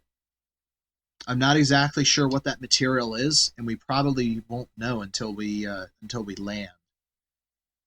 The outer, then there's kind of like a dark yellowed bronze flat area that looks like a Maria, and then so like plains, and then I'm seeing some gray, looks like highlands. I'm not seeing too many impact craters right now, so that's actually kind of interesting. And then if we take a look at 7.1 and see how that differs. So 7.1 is entirely grayscale. I'm seeing dark Maria, that's the black areas, and I'm seeing the same sort of highlands. I do see a crater. Actually, I see two craters on 7.1. Actually, I'm starting to see a whole bunch now. 1, 2, 3, 4. I can see 5 now.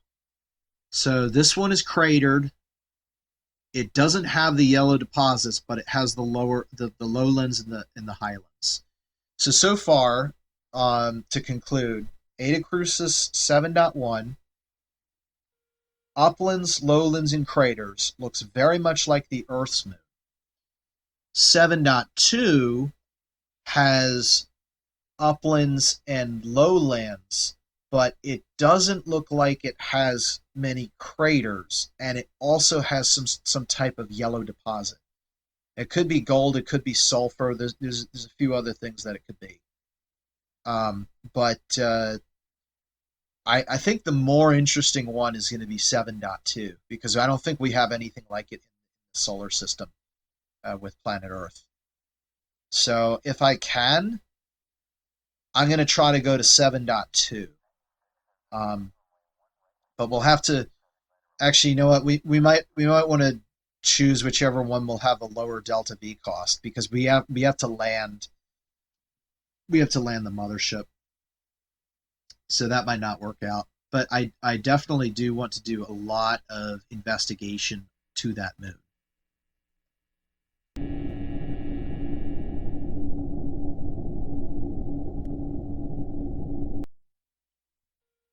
Alrighty, as you can see, we have now produced another UCGO cargo rack, and is sitting there outside the Space Viking mothership, and we're going to attempt to move some cargo into there very shortly.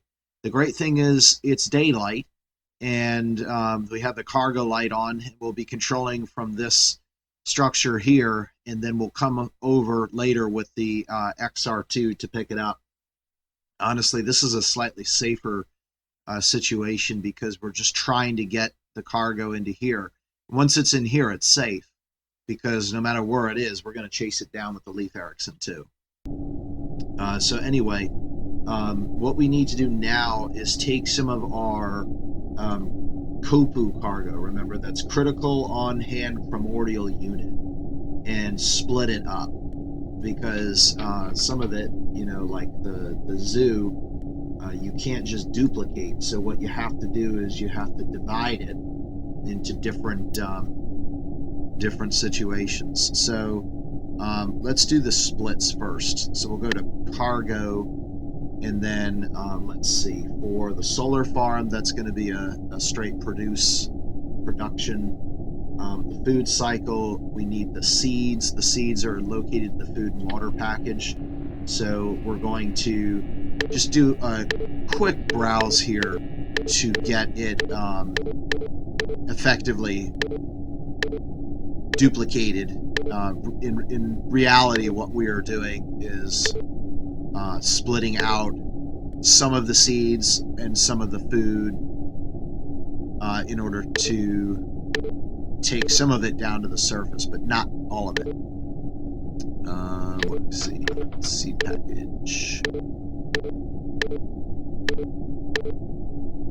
Oh, I missed it. It was number 30.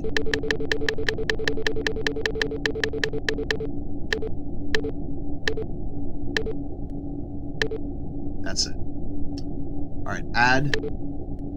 Cargo added. Okay, so we've effectively separated out the food and water unit, and now we're going to split up the animals. So we have some animals well, right now they're all in a single zoo, and what we want to do is split them out into a second zoo.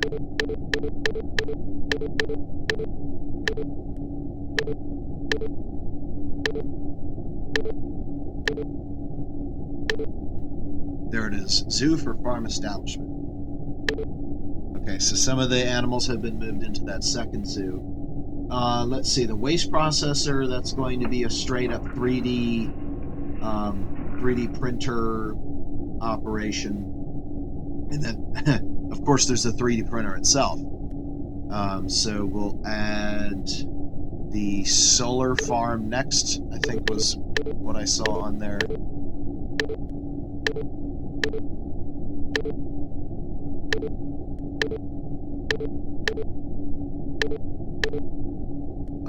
There it is, solar. So that's got the solar panels that we need for the surface. So you got the solar farm, some seeds, some animals. Then we need a waste processor.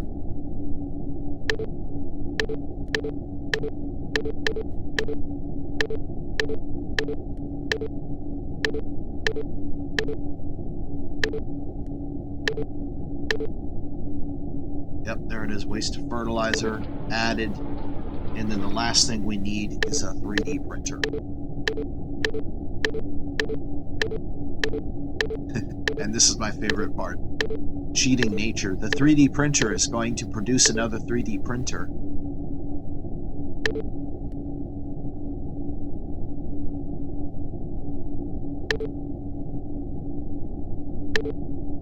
These things exist in scientific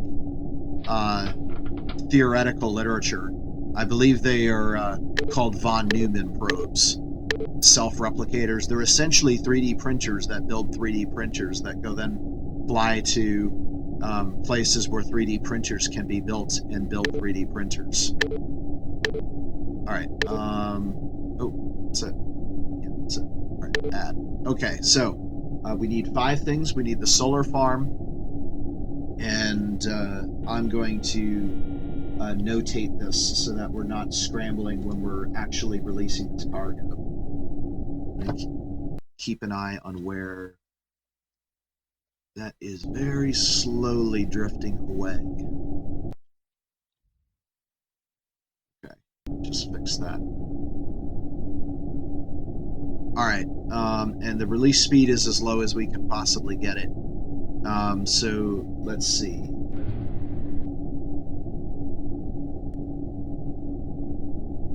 There's the solar farm, which is slot 3.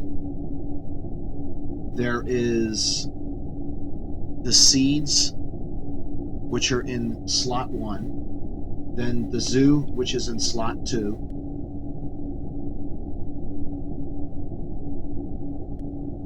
And then the waste processor, which is in slot 4. And then the 3D printer, which is in slot 8. So let's check. It's 1, 2, 3, 4, 5. Solar panels, seed package, some animals from the zoo, waste of fertilizer, and 3D construction printer. Alright, I don't know why one of them says 1,000 and the other says 0. That's a little bit funky. Anyway, we're good to go. So let's see if we can fix us. There we go. I think that's an acceptable position. So we're going to select the UCGR cargo rack here. And so it's C to grapple. And now we'll go back to the Space Viking here and just confirm that there's no particular order we need to do this in. The food and water gets offloaded on the ground in the base. Same thing with the animals. The solar panels, there's no rush since we can just use the ship energy generator while we're there. The waste of fertilizer, there's no serious need for that either. And the 3D printer. So we can attach these in any order. All right, so the first thing I'm going to go for is the solar panels. So let's select the third. We're going to press release. Then I'm going to go to the cargo rack, and then I'm going to press C to grapple. All right, 3, 2, 1, release. Selecting cargo rack, pressing C to grapple. Cargo grapple. Okay, we've got the solar panels.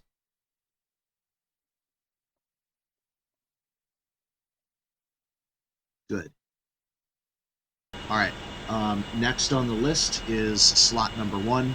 Let's go back to the Space Viking. That is the seed package. I'm going to get very upset if this cargo gets lost. 3, 2, 1, release. Selecting cargo rack, grapple, and we've got it. Going back to... All right, we're moving a little bit too much now. Going back to the Space Viking. All right, what's it doing? It's going too far down. It's going to collide. So we need to translate down and back just a hair. Okay, we should be good now.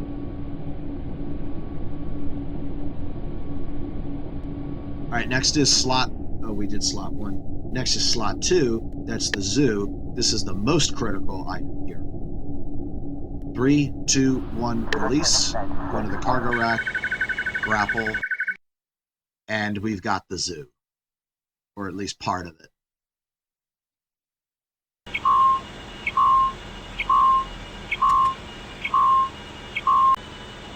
Wait, no, I wanted Space Viking.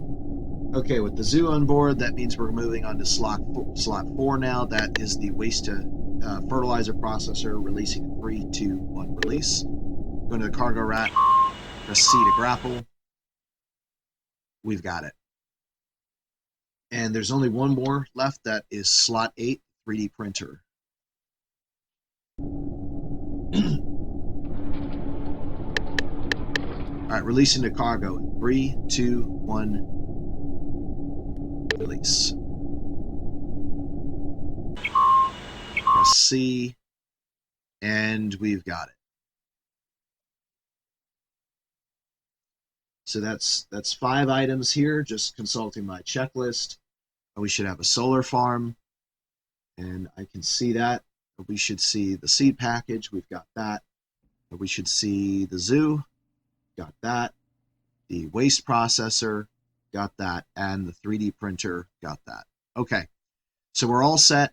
At this point, I'm going to translate the Space Viking down and away to try to get this away from the gravity wheel. Because there's no real need for it to be this close now. So I'm just going to give this a very light tap on the downward translation to allow this thing to separate very slowly. But we don't want it to go too far because if we lose it, there's live animals on board, so you can see the problem. All right, and left is the zoo, the water, and the 3D printer. Those are primordial. Those will always remain on board.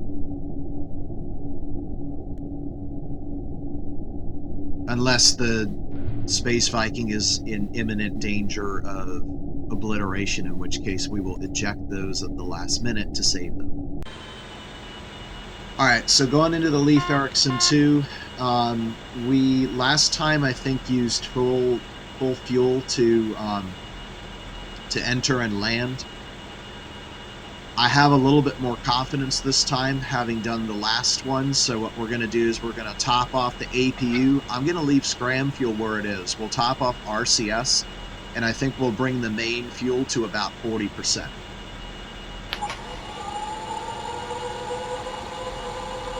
Locks hatch open. Fuel hatch open. Locks resupply systems online. Refueling systems online. Alright, so we'll top off our oxygen here. Locks tanks full. Locks resupply systems offline. We'll top off APU and main RCS. Crossfeed RCS.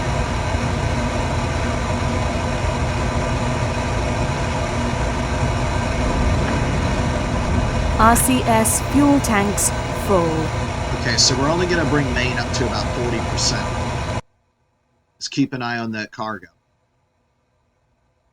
Okay, it's up there. So what I think I'm going to do is I'm going to translate out to the right, where it's brighter, and then go up, although it looks like the sun is dimming. Information. Oh, no, we're good. APU running.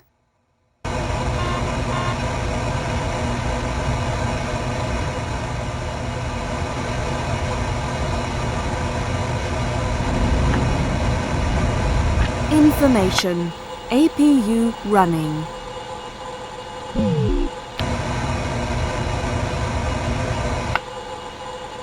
Okay, we got it. I don't remember it taking this long, so I think the fuel pressure might be lower in space. Refueling systems offline. Okay, now if we run up short of base, I'm going to go for the scram fuel first, because that's extra mass that we really don't need. Other than that, let's get ready to depart. So we want, is nav one what we want? Yes. Okay, so we're good. That's on docking. We'll turn the tertiary HUD on, secondary HUD onto 4 for docking. Rotation. Translation.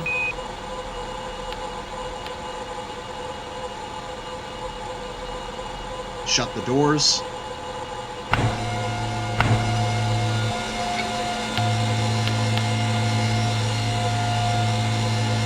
Using onboard O2.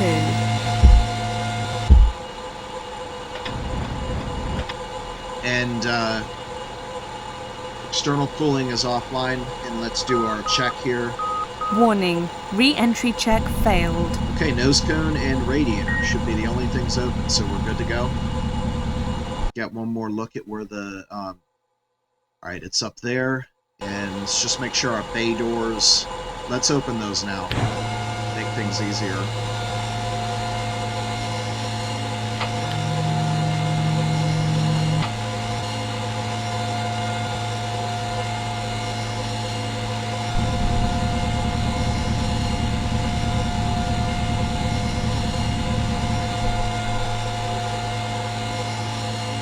Check it out, guys. We have a cargo bay inside a cargo bay. Alright, we should be good to undock now.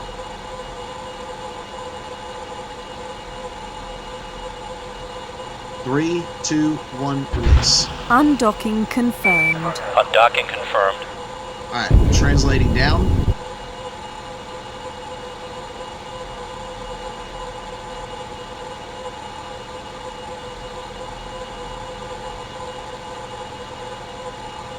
I gotta make sure that we clear that door that I never see until it's almost too late.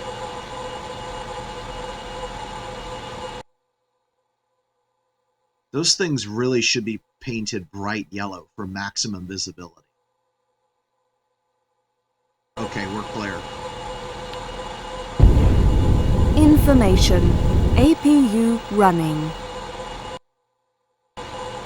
Yeah, we just shut the APU down.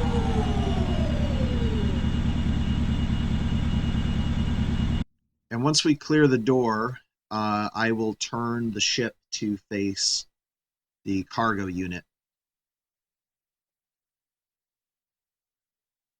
Wow, that is a nice shot right there.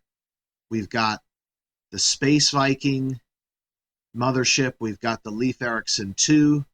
We've got Eta Crucis 7. We've got the 2 large moons. We've got the rings, and we've even got a shepherd moon in here. And there might even be an irregular moon. 3, 4, 5 irregular moons. Wow. We got 4, 6, 7, 8, 5, and 12. Man. Rotation. What a photo op that is.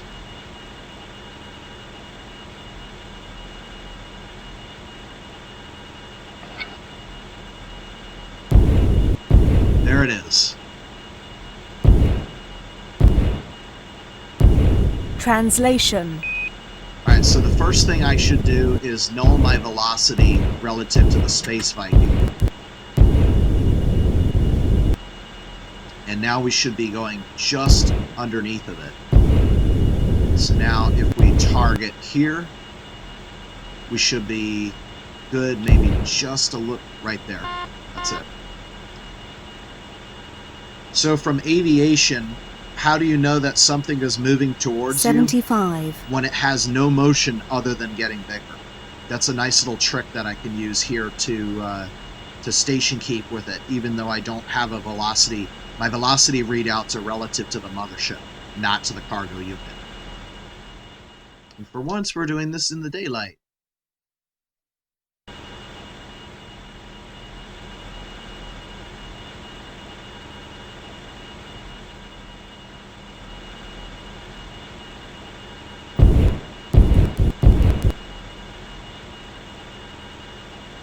Alright, and y'all are going to like this. So for maximum realism, what I'm going to do is actually maneuver the craft to completely set the unit inside the cargo bay.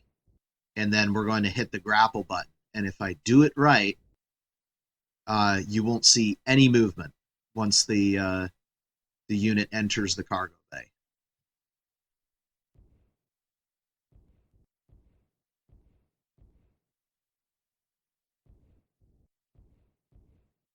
Rotation. Translation.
Okay, we're in range, but like I said, I'm gonna go till we're all the way.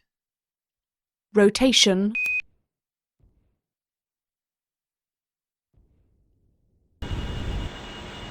Translation.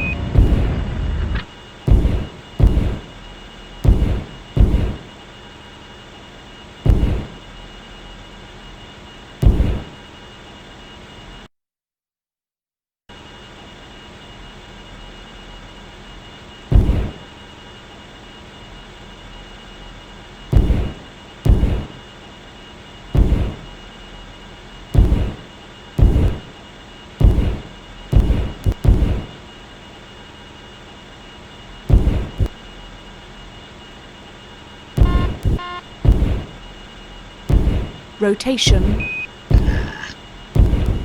Translation.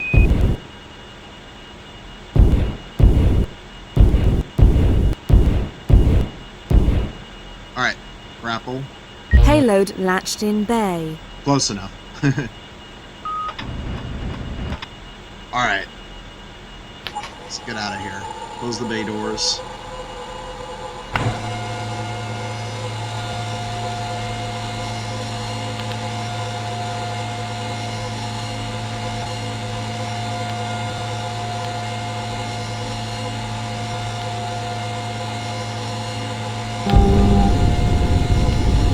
Rotation.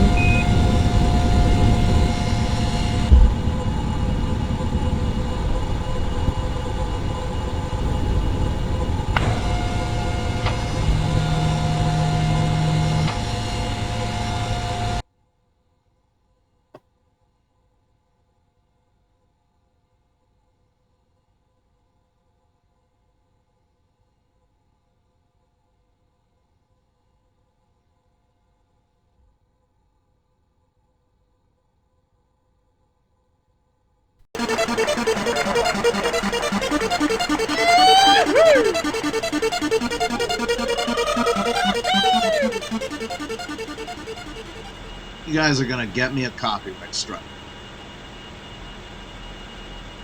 Those Easter eggs is... Okay, so we are now in a safe position to perform our lower transfer burn down to low 7 orbit. We're targeting the same 200 kilometers, and I've already solved that maneuver, so we're expecting 399 meters per second. Going to be approximately a 17-second burn. So now I will get my maneuver numbers, and then we'll light the engines. So we have 53999 for fuel in the tank.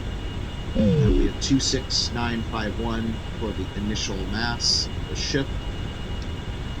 And we have 7203 for V1. Checking one more time, nothing's behind us, we're good.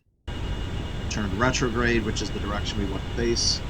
Igniting the engines, and we're targeting 200 kilometers for periapsis. Igniting the engines in 3, 2, 1, now.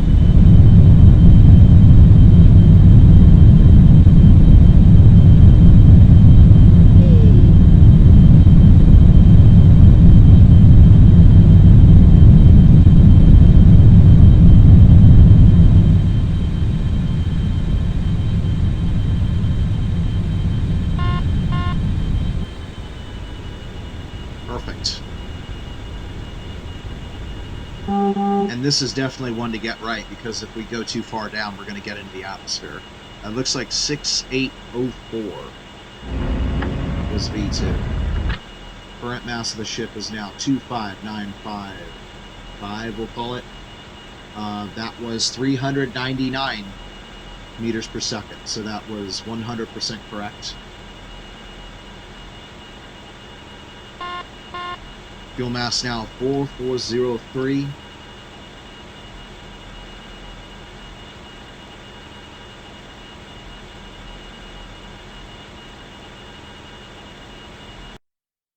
And yep, Mothership's gone. One of these days I'll remember to actually watch it as we're doing this, but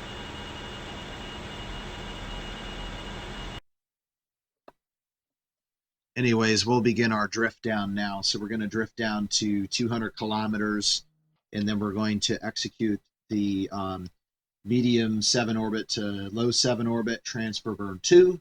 That will most likely be done on the night side of the planet, given that this first one was done on the day side. And then we'll start thinking about planning our atmospheric entry.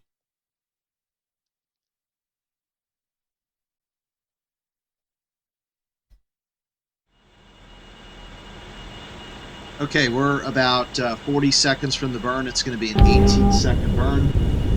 We're looking for 421 meters per second. And all I need is V1, which is now 8445. And that might creep up one more, so I'm going to try to keep an eye on that. So we're going to ignite the engines at periapsis time 9 seconds. 8446. It did tick.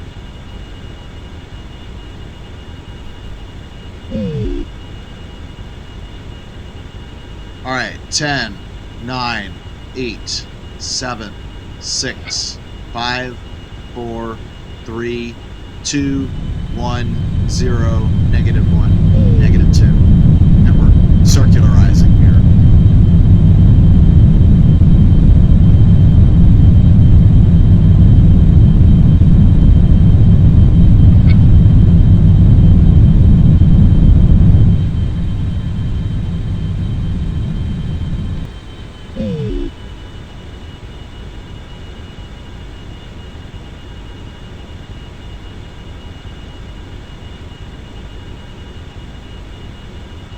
Translation.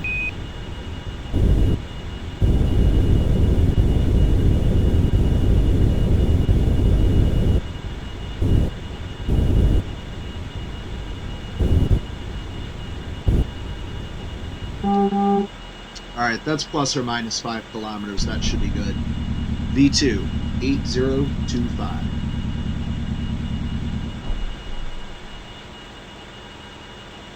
That seems to be the magic number at 200 kilometers. So if you talk about low orbit in Eta Crucis 7, 8025, that's the number.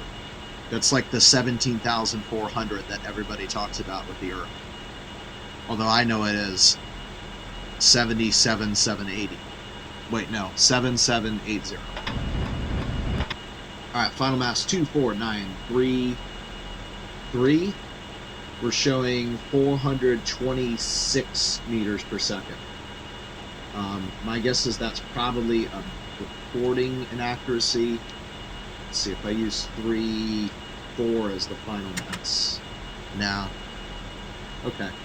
It's about 5 meters per second more than I planned, but the fuel is right where I expected. I expected it to use about 7% fuel. All right, now I can go straight into planning atmospheric entry, because if you look on the next orbit, we're actually going to pass directly over OV1 spaceport, which is really just a bunch of equipment floating in the ocean. So we have theoretically less than 2 hours to landing, which is great timing. So I'm going to get planning that immediately.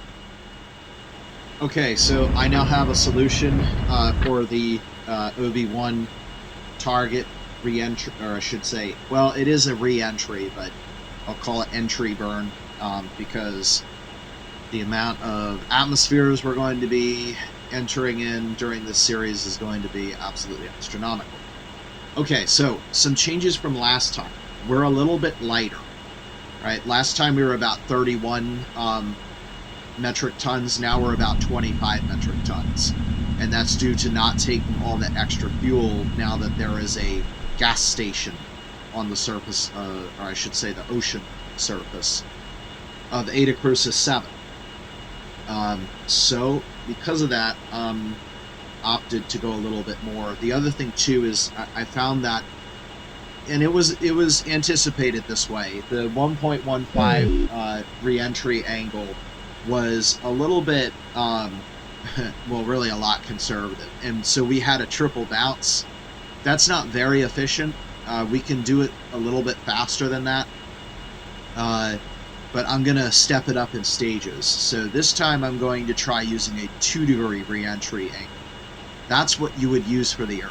Now, with the higher density of the atmosphere here and the lower gravity compared with Earth, I think 3 degrees is where we're going to end up settling. But I'm not gonna do that now until we're confirmed that this one goes okay. The great thing about a denser atmosphere is that you have more deceleration force to play around with. So if you if you're slowing down too much, then you shallow the angle and you land long. Lower density atmospheres are actually more terrifying because you don't slow down, you heat up, and then when you try to lower the nose to get more lift, the lower density means lower lift, which means higher heat. and it just it snowballs. So we have a good situation here with Eta Crucis 7. The A entry range, which is that's the distance from where the burn occurs to where we make re-entry interface at 59 kilometers, will be 6,580 kilometers. And the deceleration range through the atmosphere before we drop out into atmospheric free flight is 3,909 kilometers. So this means we're going to perform the burn at 10,489 kilometers. We need to burn until the eccentricity is 0.03. That's going to be 164 meters per second. It will be a 7-second burn executed when Ocean Base 1 OB1 has a range of 10,489 kilometers. And we can check that against the map here.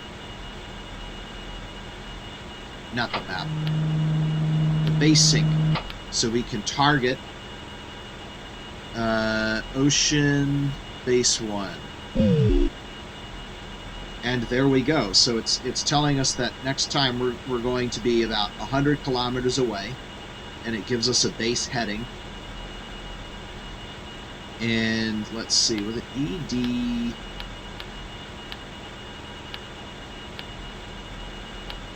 forget what that function does, and then mod just does that.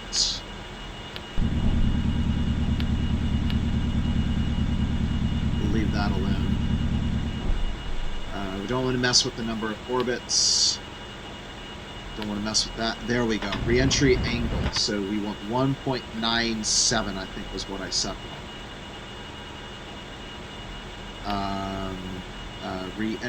I already did that. Anticipation. I think we just do that as 1. I don't know what that value is. I really need to read the manual for this thing. And the reference altitude is 59 kilometers. And if we run the Deorbit program, look at that, 164 meters per second. So that is 100% correct. Now, if we take a look, we should actually be able to see, very, very low down. It's not going to show up here, but it would be off to just about due north. So if we're retrograde, it would mean that it's looking that, oh, that scared me. I was like, wait a minute, that's a storm. I guess that's a little bit further down. So that's it. We're tracking it right now, but we obviously can't see it because this is like trying to look for a gas station from the International Space Station. It's not going to happen. But we'll see it next time around. So note our time here, and let's see, it's 13:29. In fact, that's a good thing to use the interval timer here. So if we just go a little bit further until we're exactly edge on with it. Right about there. We'll start the timer and just see how long it takes to the re-entry burn. So I will see everybody just a few minutes before that time. Okay, so I did forget that although our inclination is really close, it's not exact. So we should try to fix that just a little bit. So we're going to adjust our attitude here to be completely coplanar.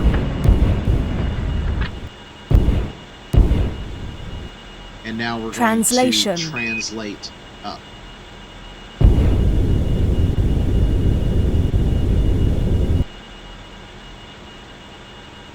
Actually, wait a minute. Oh no, we're at the descending node. We translate down, not up.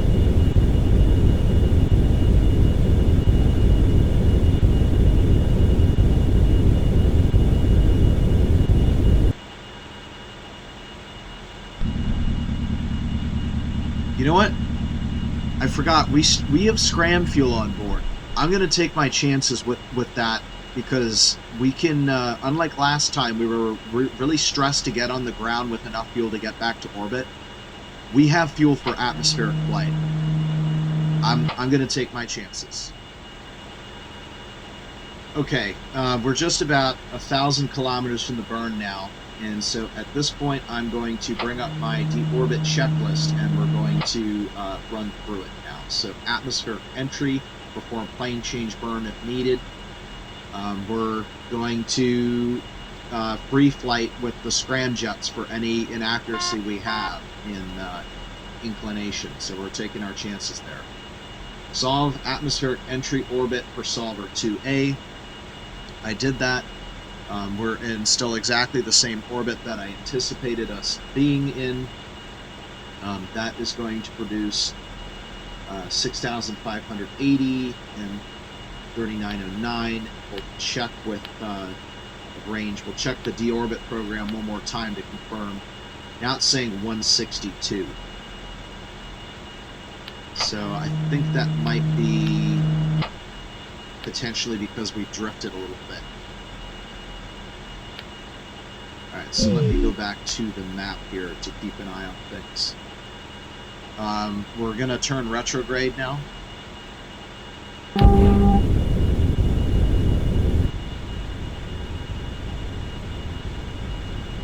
Alright, use solver 2A output for burn plan. I did that. We're expecting about 162 kilometers. Configure right MFD, target base. I did that. Rerun both solvers. I just did that right now.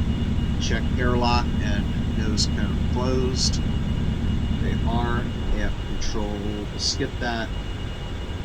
Left MFD orbit. Slew to burn attitude. Alright, it's coming up. Just a few seconds away.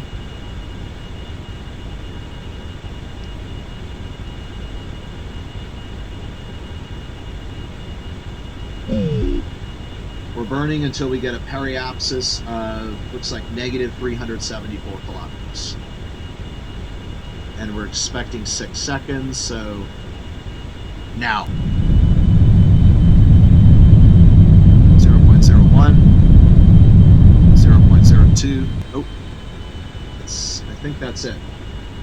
374, I think.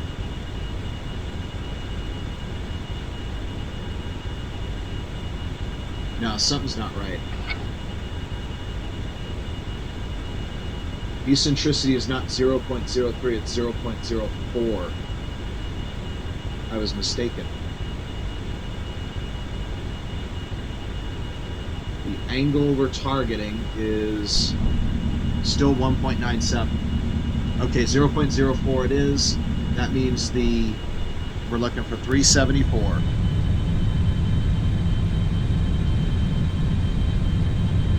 For periapsis.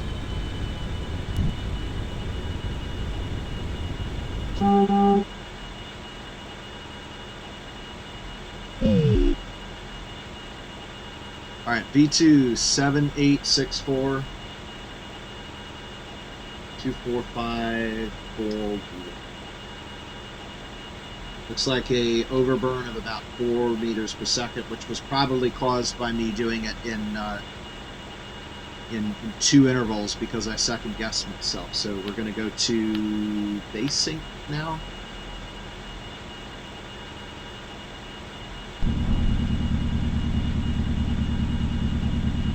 Doesn't look like it's giving me any useful information. But anyway, so at this point, we'll now return to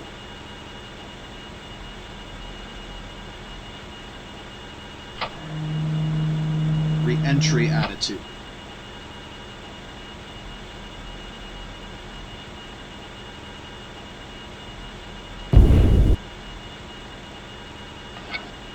And we're going to choose aero brake MFD.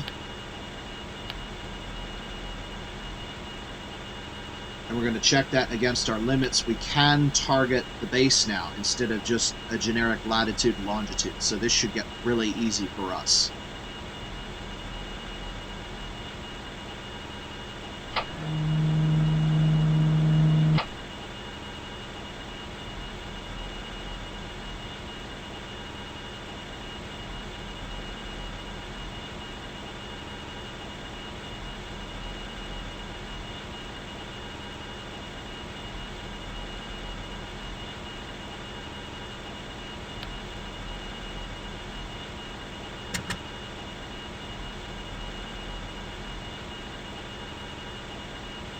By the way, the maximum that I'm expecting for this is a hull heating temperature of about 1600 Celsius and 2 G's deceleration force.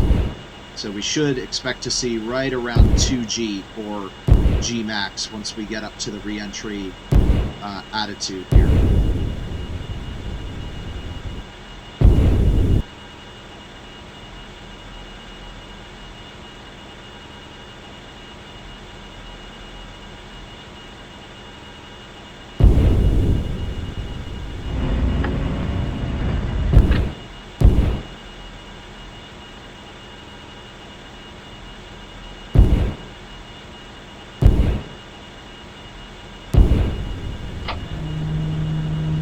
Looks like about 2.3.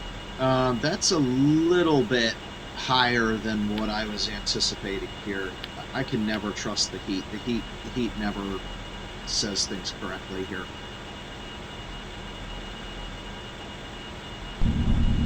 If I go to my solver 2A, what I'm going to do is take a look at our current altitude and then compare that with the ground range. So we're at 185. That shows 1927, so we should be about 8,000 kilometers from the base now. Yeah, that's right. Okay, so we're still good there. And then altitude versus speed. We're at 182.5. Solver says we should be doing about 78, 79.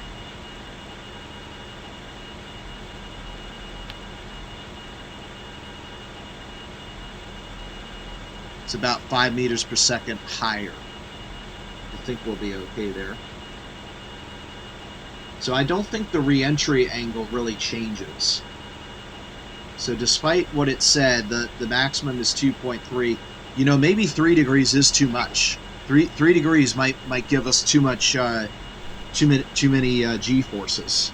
But that's a huge difference from a triple bounce at 1.15 degrees to a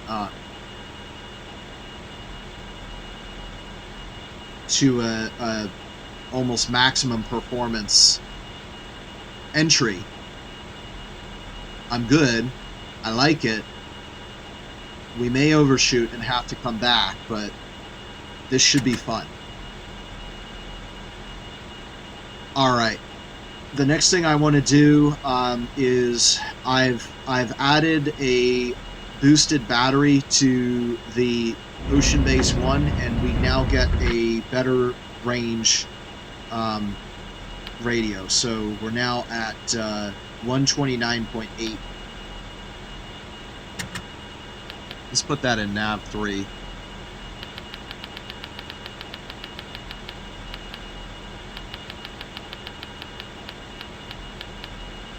And so now if we go to HSI, flip this over to net 3, we should, in theory, get ourselves a course to the base.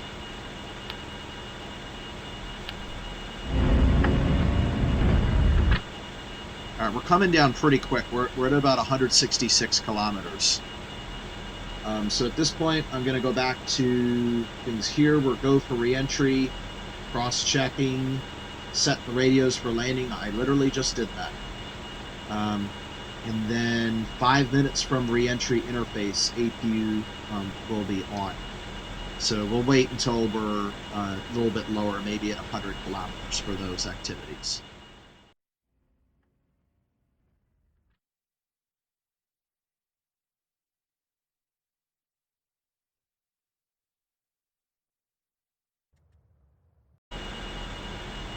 Okay, we're now at 100 kilometers. So at this point, we're going to turn the APU on. We're going to make sure that the retro and hover doors are closed. Radiator stowed.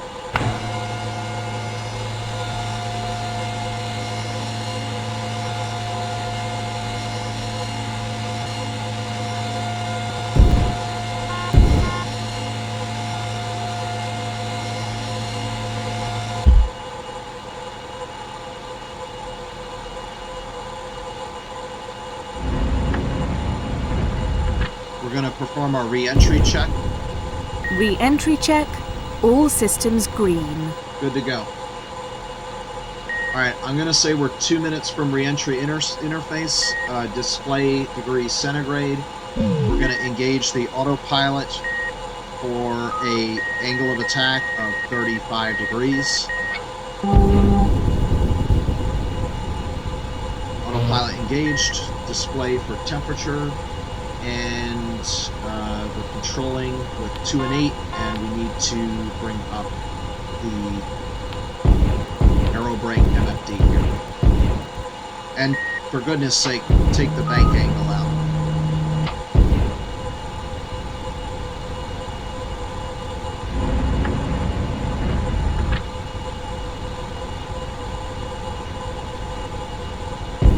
My goal is to get the vertical speed down to 70 meters per second, and then we'll take care of shallowing up this distance, because right now it's showing us as a major overshoot. We can fix that once we shallow the vertical speed here. Alright, HUD to surface, HUD color, red. Secondary HUD, 1 for re-entry. Left MFD surface, and we're going to pitch to intercept target vertical speed.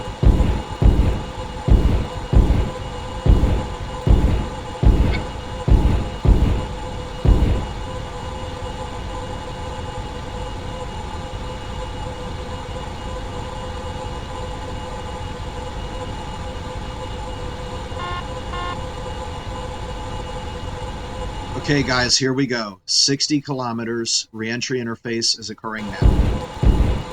And it's going to hit us very hard.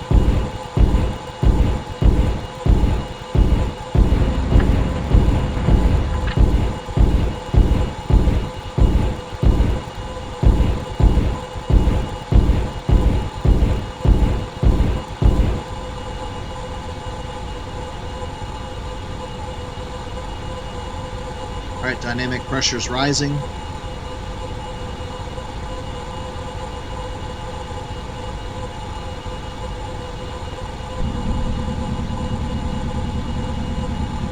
Now above 0C.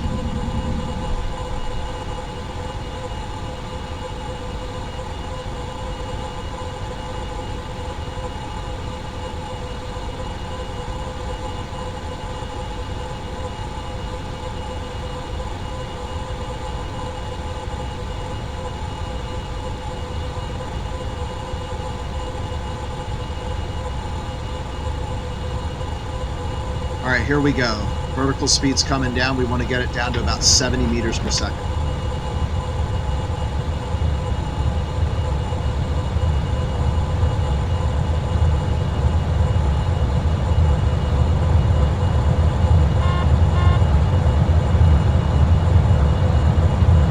Loading very good this time. 1,000 centigrade. Mach 26. Alright, there's our target vertical speed. We're stabilized at 1250. Oh, we have already overshot the base. Okay. Mach 25. Right there.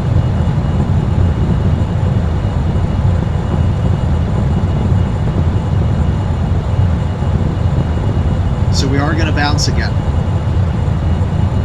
You know, maybe we can do 3 degrees.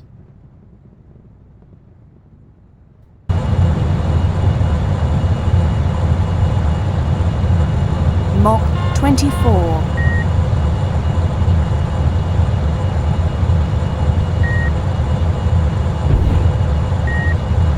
Keep in mind, guys, the downside of a re-entry that's too shallow is it just takes us longer to complete it. The downside of a re-entry that's too steep is we blow up and we die.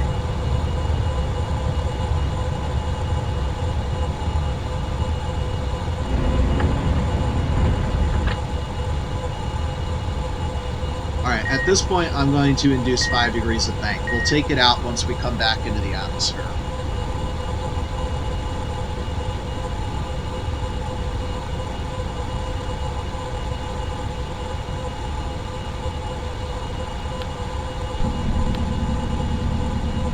Mach 24.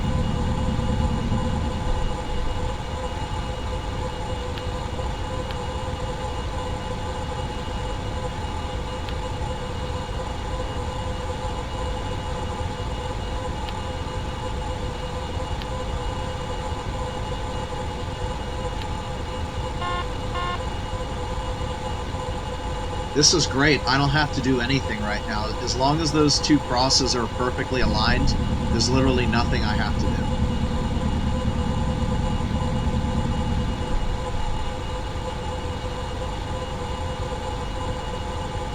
do. Looks like we're expecting the re-entry to last another 11 minutes.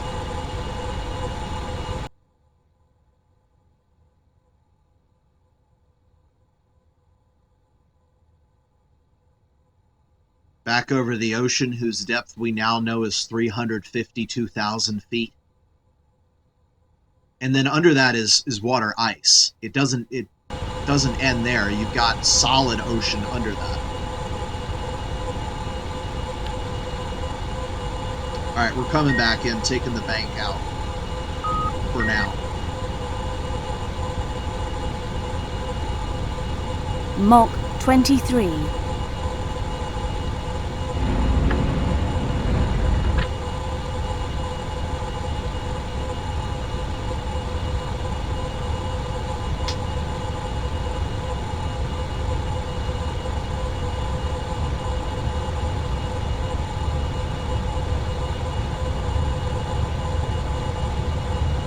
Mach 22. Alright, vertical speed is stabilizing this time. I will put the bank back in, actually.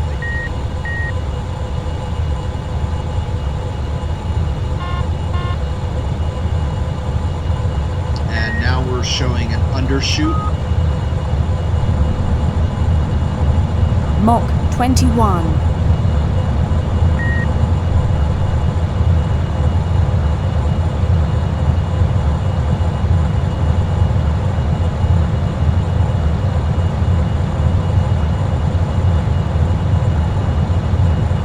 Mach 20.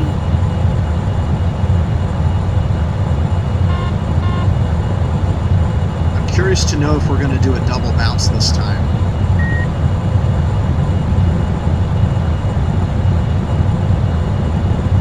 Looks like the vertical speed is Mach accelerating, 19. so I think the answer is yes. There's 1200 again.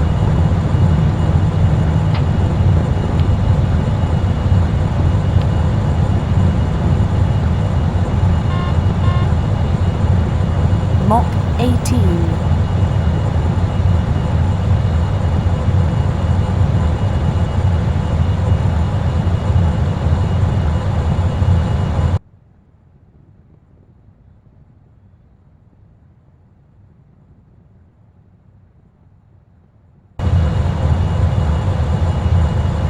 Mach 17.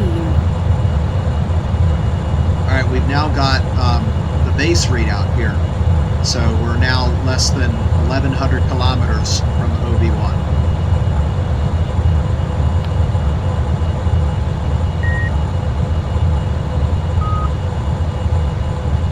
Looks like we're coming up short again, so I'm again going to shallow the angle here.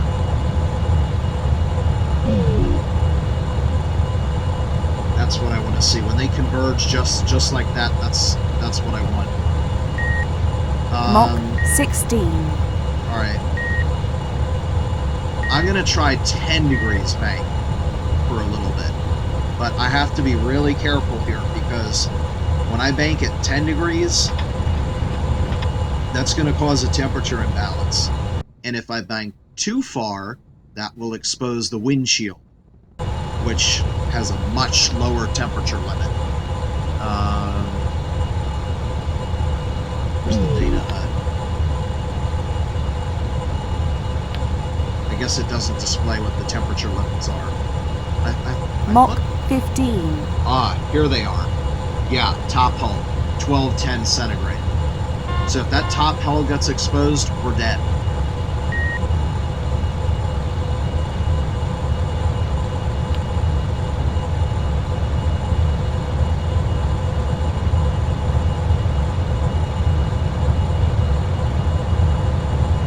Alright, we're dropping quick now. I'm going back to 5 degrees. Mach 14.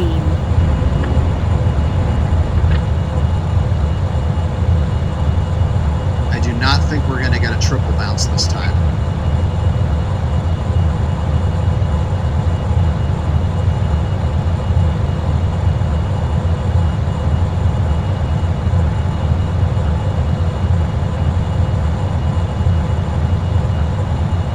Mach 13.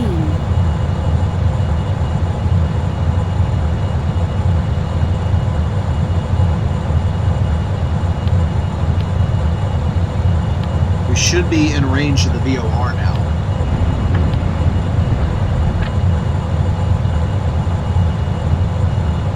Mach 12. Oh, we've got it. It's coming in weak, but we've got it.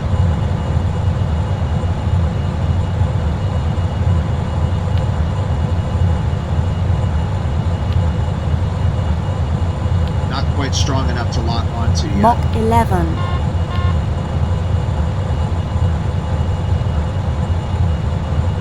Alright, I'm going to shallow the angle again.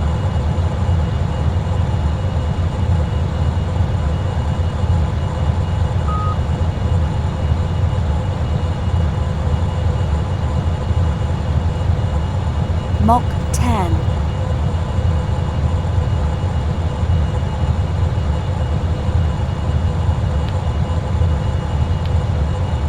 Still nothing on HSI. Well, we should be able to get it soon. 129.8.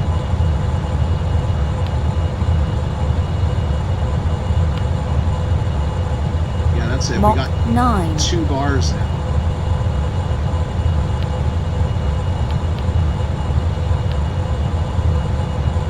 It's not working. That's annoying.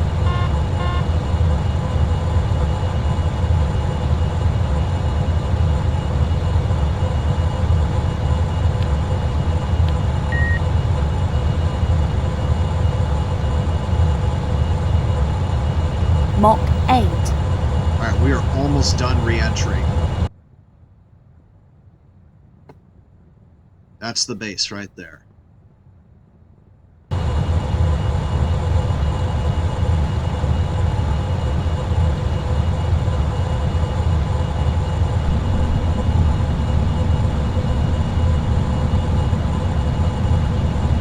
Mach 7.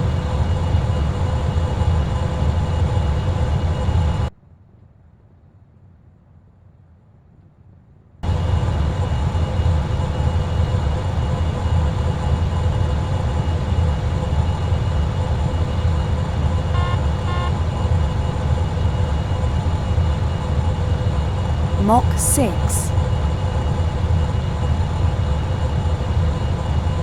Alright, we're now 170 kilometers or 100 miles from the base. If the HSI doesn't work now, yeah, it's probably never going to work. Mach 5.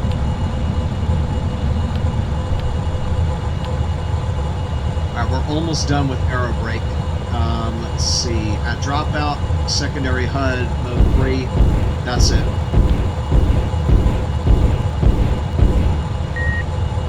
Alright, and we're going to have to be really careful about this so that we don't get a wing stress event, but we need to start Mach 4. disconnecting the airstream here.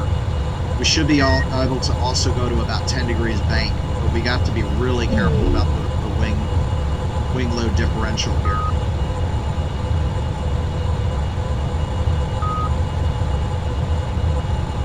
Information. APU fuel 90%. Alright, now at 50,000 feet.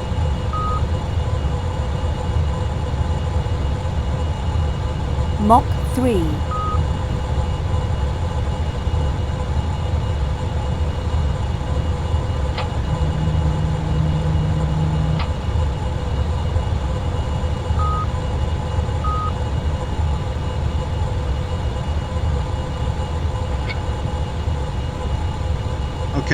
we should be good now.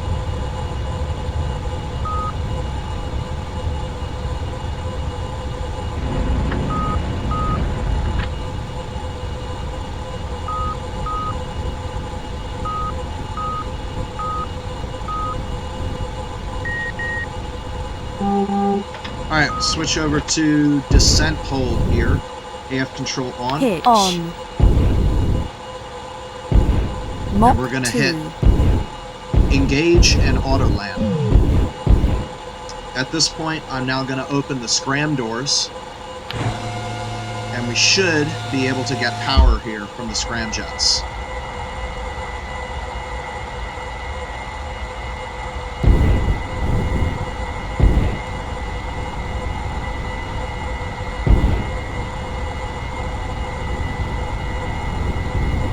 Got to turn around. That's the first thing we got to do.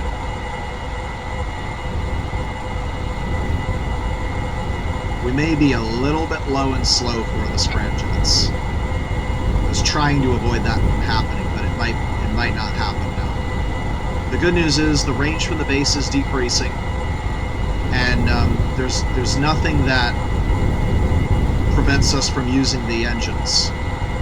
Oh, there it is. I think we're actually going to make it on a glide at this rate.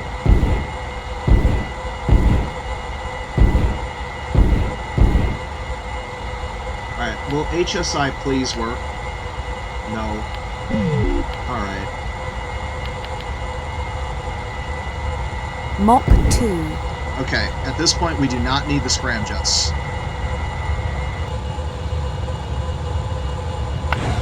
Mach 2.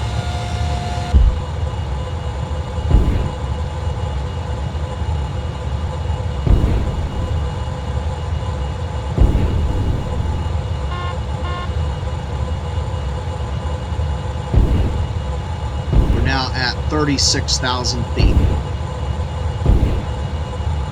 But the air is way too thin. Actually, yeah, it's way too thin up here to fly. This is like U2 height in this atmosphere. Right, I think, yes, we have enough response from the atmosphere. Well, rotation. No, we can't disable it because then we got to perform the final approach and landing here. Why won't HSI work? We should be able to see the base physically. Yeah, there it is. Alright, I'm going to see if I can track it this time because I want to get closer to it than I did last time.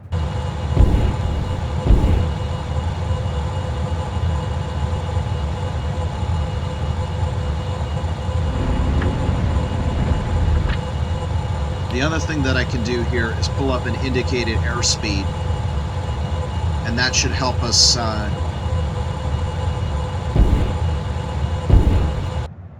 with our descent right here. If I could get HSI working, then I could work up a glide slope.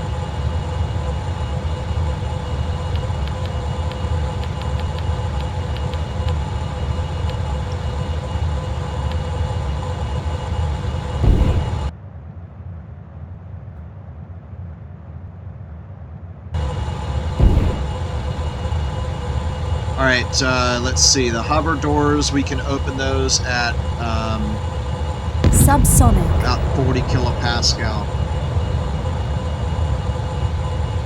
We're almost ready for that. 5,000.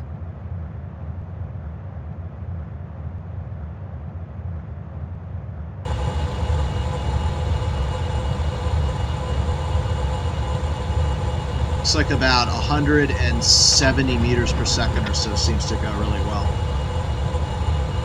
But I wonder how those animals are doing back there. 4,000. Alright, we've got a nice approach stabilized now, so we've got about negative 30 meters per second. That gives us a glide slope. And there's the base. Still too high to make our turn. I think I'll make it at about 2,000.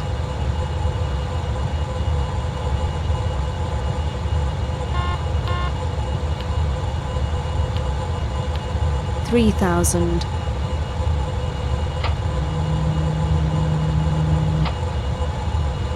I have to be ready on this, so I'm going to do engage, auto land, but we have to open. Now would be a good time to open them.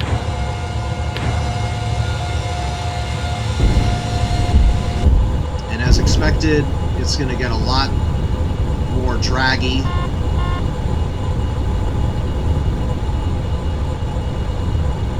And once we line up with the base, I'm going to put the gear down. 2,000.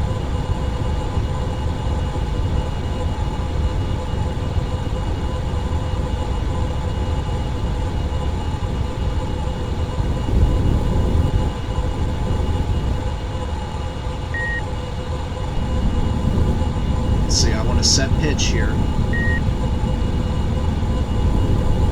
You are cleared to land.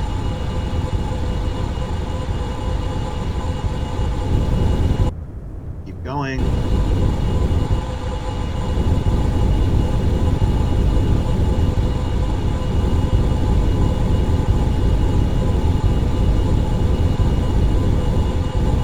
Alright, there we go. Just about lined up with the base there. Engage. Attitude hold. And then descent on. And 1,000. auto land. That's nice. It did an auto hover for me. And now the deceleration. Once we get over the base. 900. We're not there yet. Gear is down, ready to land. 800.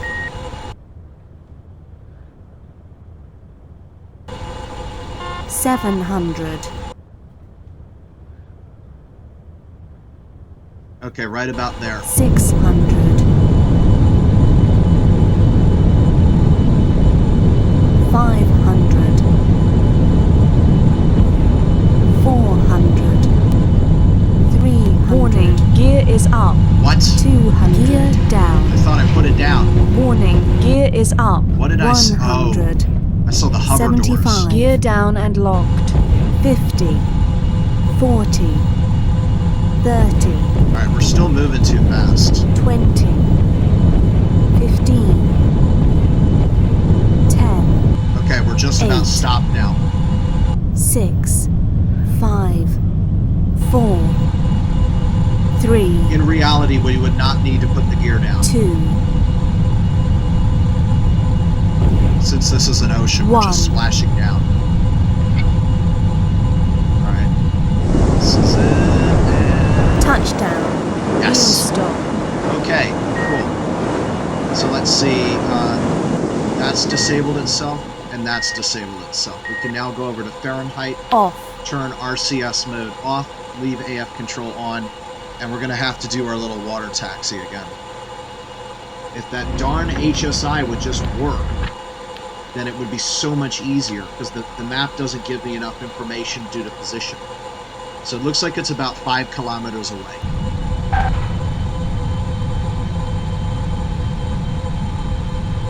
$5,000. Alright, we want to do 25 meters per second. That gives us a cruise on the water at about 60 miles an hour or so. Or closer to 55. And now the tanks are empty. We can't refuel immediately. 1,000. Alright, let's bring it down 900. to 35. 800. 700. Oh heck, just disable. 600. 500. 400. This is a little bit unrealistic. If we were in the water, we'd be decelerating a lot faster than we are right now.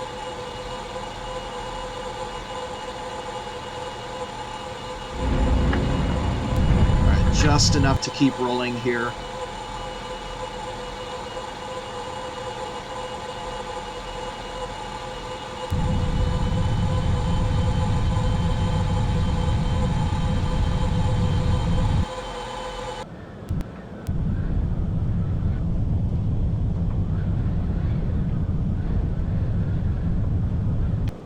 And right there. So At this point, grappling hook would go out and we would attach to the rest of the base. Pitch off. And we're done.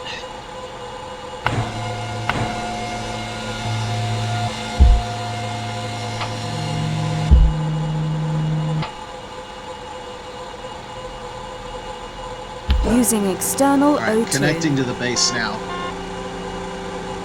External cooling online.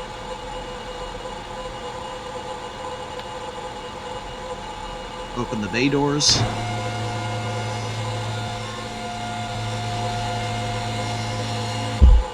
And there's our cargo. Let's drop that into the water. Payload deployed.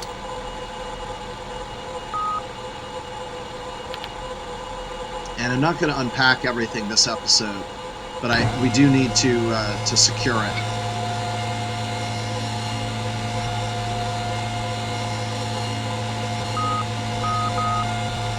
Mortimer Green hasn't done anything yet. I'm going to send him out there.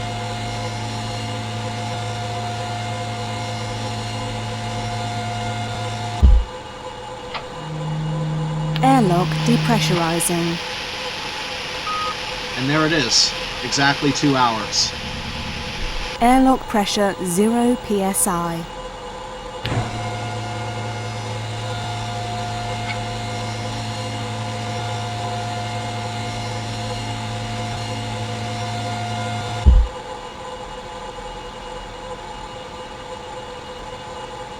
Alright, dive off. Egress successful. Okay, so Mortimer is here in the water, and we have a few things to clean up. I also want to move that other vessel right now, so we'll take care of that. So we're going to move all of these racks together and consolidate everything to get it a little bit closer together. Okay, so that took a little bit of time, but everything is consolidated now. We even got the heat shield, finally. So all of the cargo's here. I'm not going to lengthen the episode, so we'll take care of this next time.